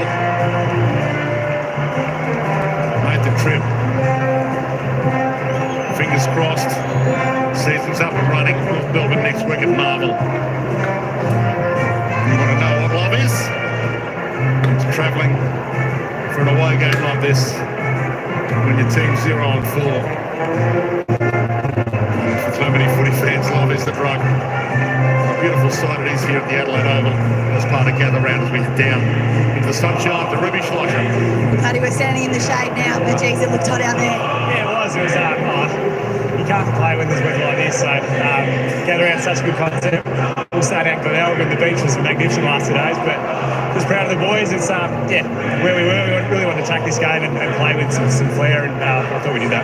What was the mindset going into this game? You know, backs up against the wall and a lot of pressure from the outside. What was it within the four walls that you were taking into this game? It was probably actually controlling our narrative inside. Like, we're actually, sounds weird to say when you're 0-4, but we feel like a lot of our footy's in order. Just play a bit of ball movement stuff, and we feel like we got in flow that today. But my message to the boys is, let's keep believing, because we're stopping teams scoring, and that keeps you in games like we've seen every game this year that we've been in front at half time. So really bullish of what we can do, but it is nice to get a win, not going to lie.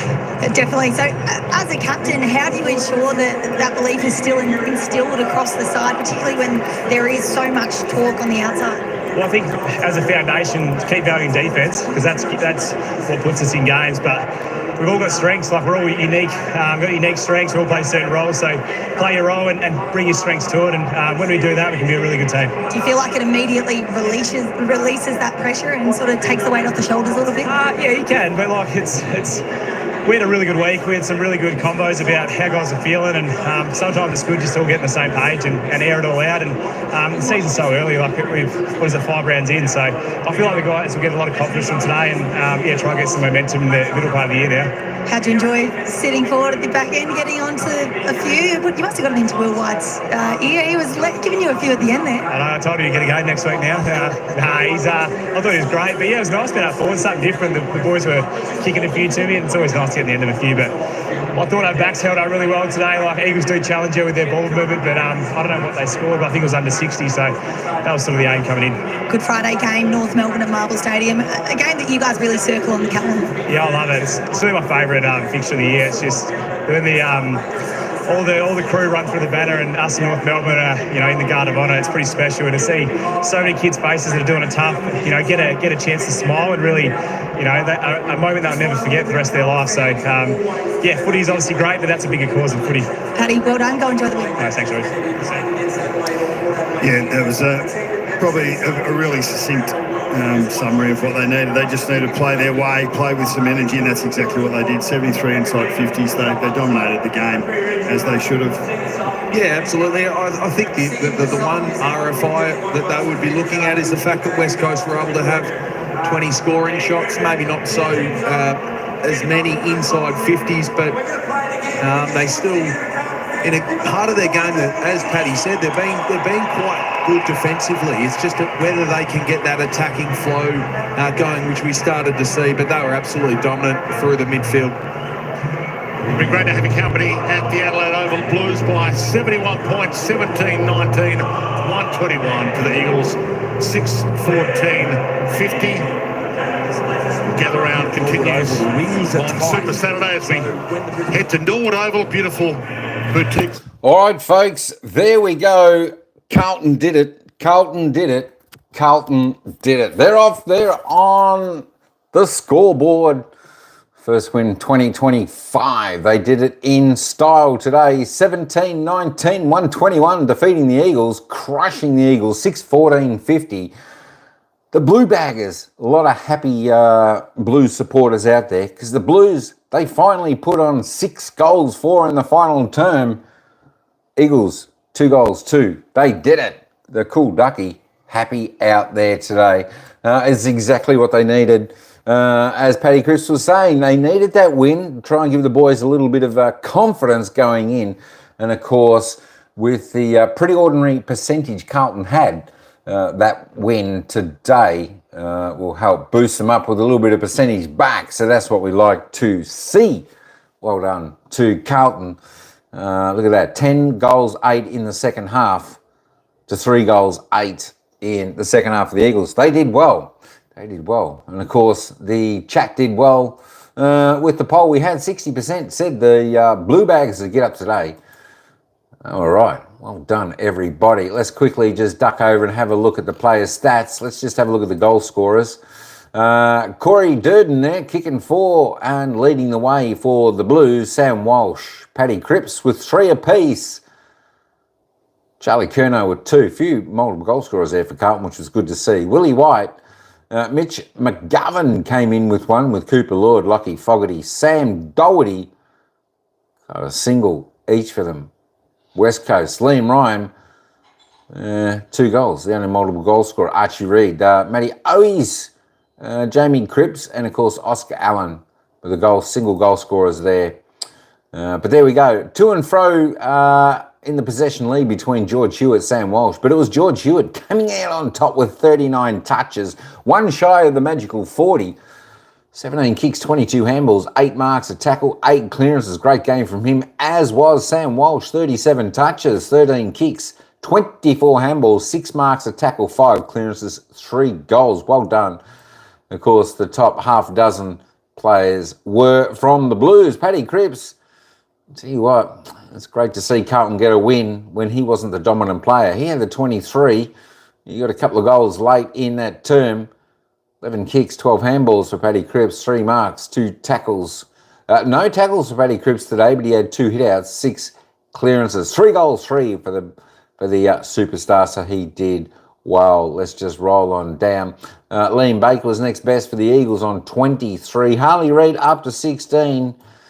Just the 3 tackles there today, 11 kicks, 5 handballs for him. Tom DeConing, TDK. A little bit of a slow day for him as well. 14 touches, 22 hitouts. But you know what, folks? That's pretty good when you're when a couple of your superstars not having the real impact that they normally do. It's good to see the second, third tier players coming into show and doing well. Look at the disposal count there. 140 disposals plus for the Blue Baggers. 421, 281. Wow, 80 odd more kicks, 60 odd more handballs, inside 50, 73. That is sensational. Let me just have a look at the scores again. 73 inside 50s for the Blues for 36 scoring shots. 20 scoring shots for the Eagles, 35 inside 50s. 54 is the season average. So to get in there 73, just full control of this game. The disposal efficiency was pretty high for both teams as inside 50. Free kicks, not too bad today. 20-15, 5 the difference. As I always say, it didn't make much difference in the game. It was a bit of a free-flowing game. Hit-outs, Eagles +6. That's about the only thing they won. The clearances dominated by Carlton, 40-18. Centre clearances, 17-5. Holy Toledo Batman. That's a crunching 23-13 stoppage clearances, contested and uncontested. We'll have a look at this. 136-77. Carlton going in harder at the ball. Eagles, well, were they really there to turn up? Were they really there to play today? I don't know. Eagles, yeah, a lot of improvement. 275, 187 uncontested. It was just Carlton's day today. 60-odd more marks, or 50-odd more marks. Inside 50 marks, 23-12. Both teams having plenty of marks inside 50. Of course, Carlton making the most of it. And contested marks, just really strong in the contested marks was Carlton. Let me have a little bit of a look. This hasn't up. Let me try and refresh this ladder. All right, now the ladder's refreshed. So there we go. Carlton now sitting up into 12th position with that one win. So their percentage isn't actually too bad at 103.6. That was a good percentage booster today. So that's a real big asset. If you can keep your percentage up and over 100 and build it up towards 110 somewhere, that's where you want to be sitting. So it's not really a game difference in the percentage come, later on in the year. But that's good to see for the Carlton fans. And of course, West Coast Eagles holding up everyone down there. West Coast Eagles down on the bottom of the ladder. Played 5. Melbourne and the Eagles both no wins for the season. 49.7% for the Eagles. Yeah, that's... I'll tell you what, she's going to be a tough road for the Eagles this year. But a good win for Carlton. They did really, really well. Don't forget, next up, folks, we've got the game coming up in just a couple of minutes. That's the Western Bulldogs taking on the Brisbane Lions. That should be an absolute ring-a-ding-ding of a game. Tell you what, we are certainly looking forward to that game. So I'm going to let you know, next week's game, Carlton take on North Melbourne at Marvel Stadium next Friday at 3:20 p.m. I think because it's Easter next week, it must be. It must be Good Friday next week. And, of course, the Eagles later that evening. That's 3:20 p.m. Melbourne time, North Melbourne taking on Carlton. Then the next game, West Coast have got their next game at home. Over there in Optus Stadium in Perth, the West Coast Eagles will be taking on Essendon. So that should be an interesting game, West Coast and Essendon. Of course, the North Melbourne Carlton next week.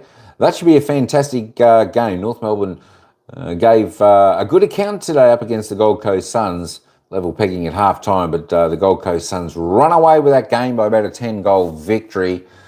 So, there we go. That is the game for today. But we want to thank everyone for coming in on this one. Don't forget, folks, if you want to listen to a little bit more footy, come and join us. Western Bulldogs taking on Brisbane Lions. That's coming up in just a couple of minutes' time. We'll be starting a new live for that one. So definitely come along and join us for that. It should be an absolute cracker of a game. And, of course, following that game, the final game of the evening is Melbourne taking on Essendon. It's at Adelaide Oval. Of course, all games played in Adelaide this weekend. It's gather round. We're just about halfway through it. One more game and then we'll be halfway through it, folks. And then, of course, we've got the 3 games on tomorrow. Richmond, Freo, St Kilda, GWS Giants, and then Port and Hawth to finalise round 5 of AFL football action. Not W. W is the women's. This is the men's. Oh, my gullo. All right, folks, that's it. I'm over now for this one. Thanks, everyone, for coming in, tuning in. As I said, pop on over to the next one. I'll be live with that one in just a couple of minutes' time. Of course, the Western Bulldogs taking on Brisbane.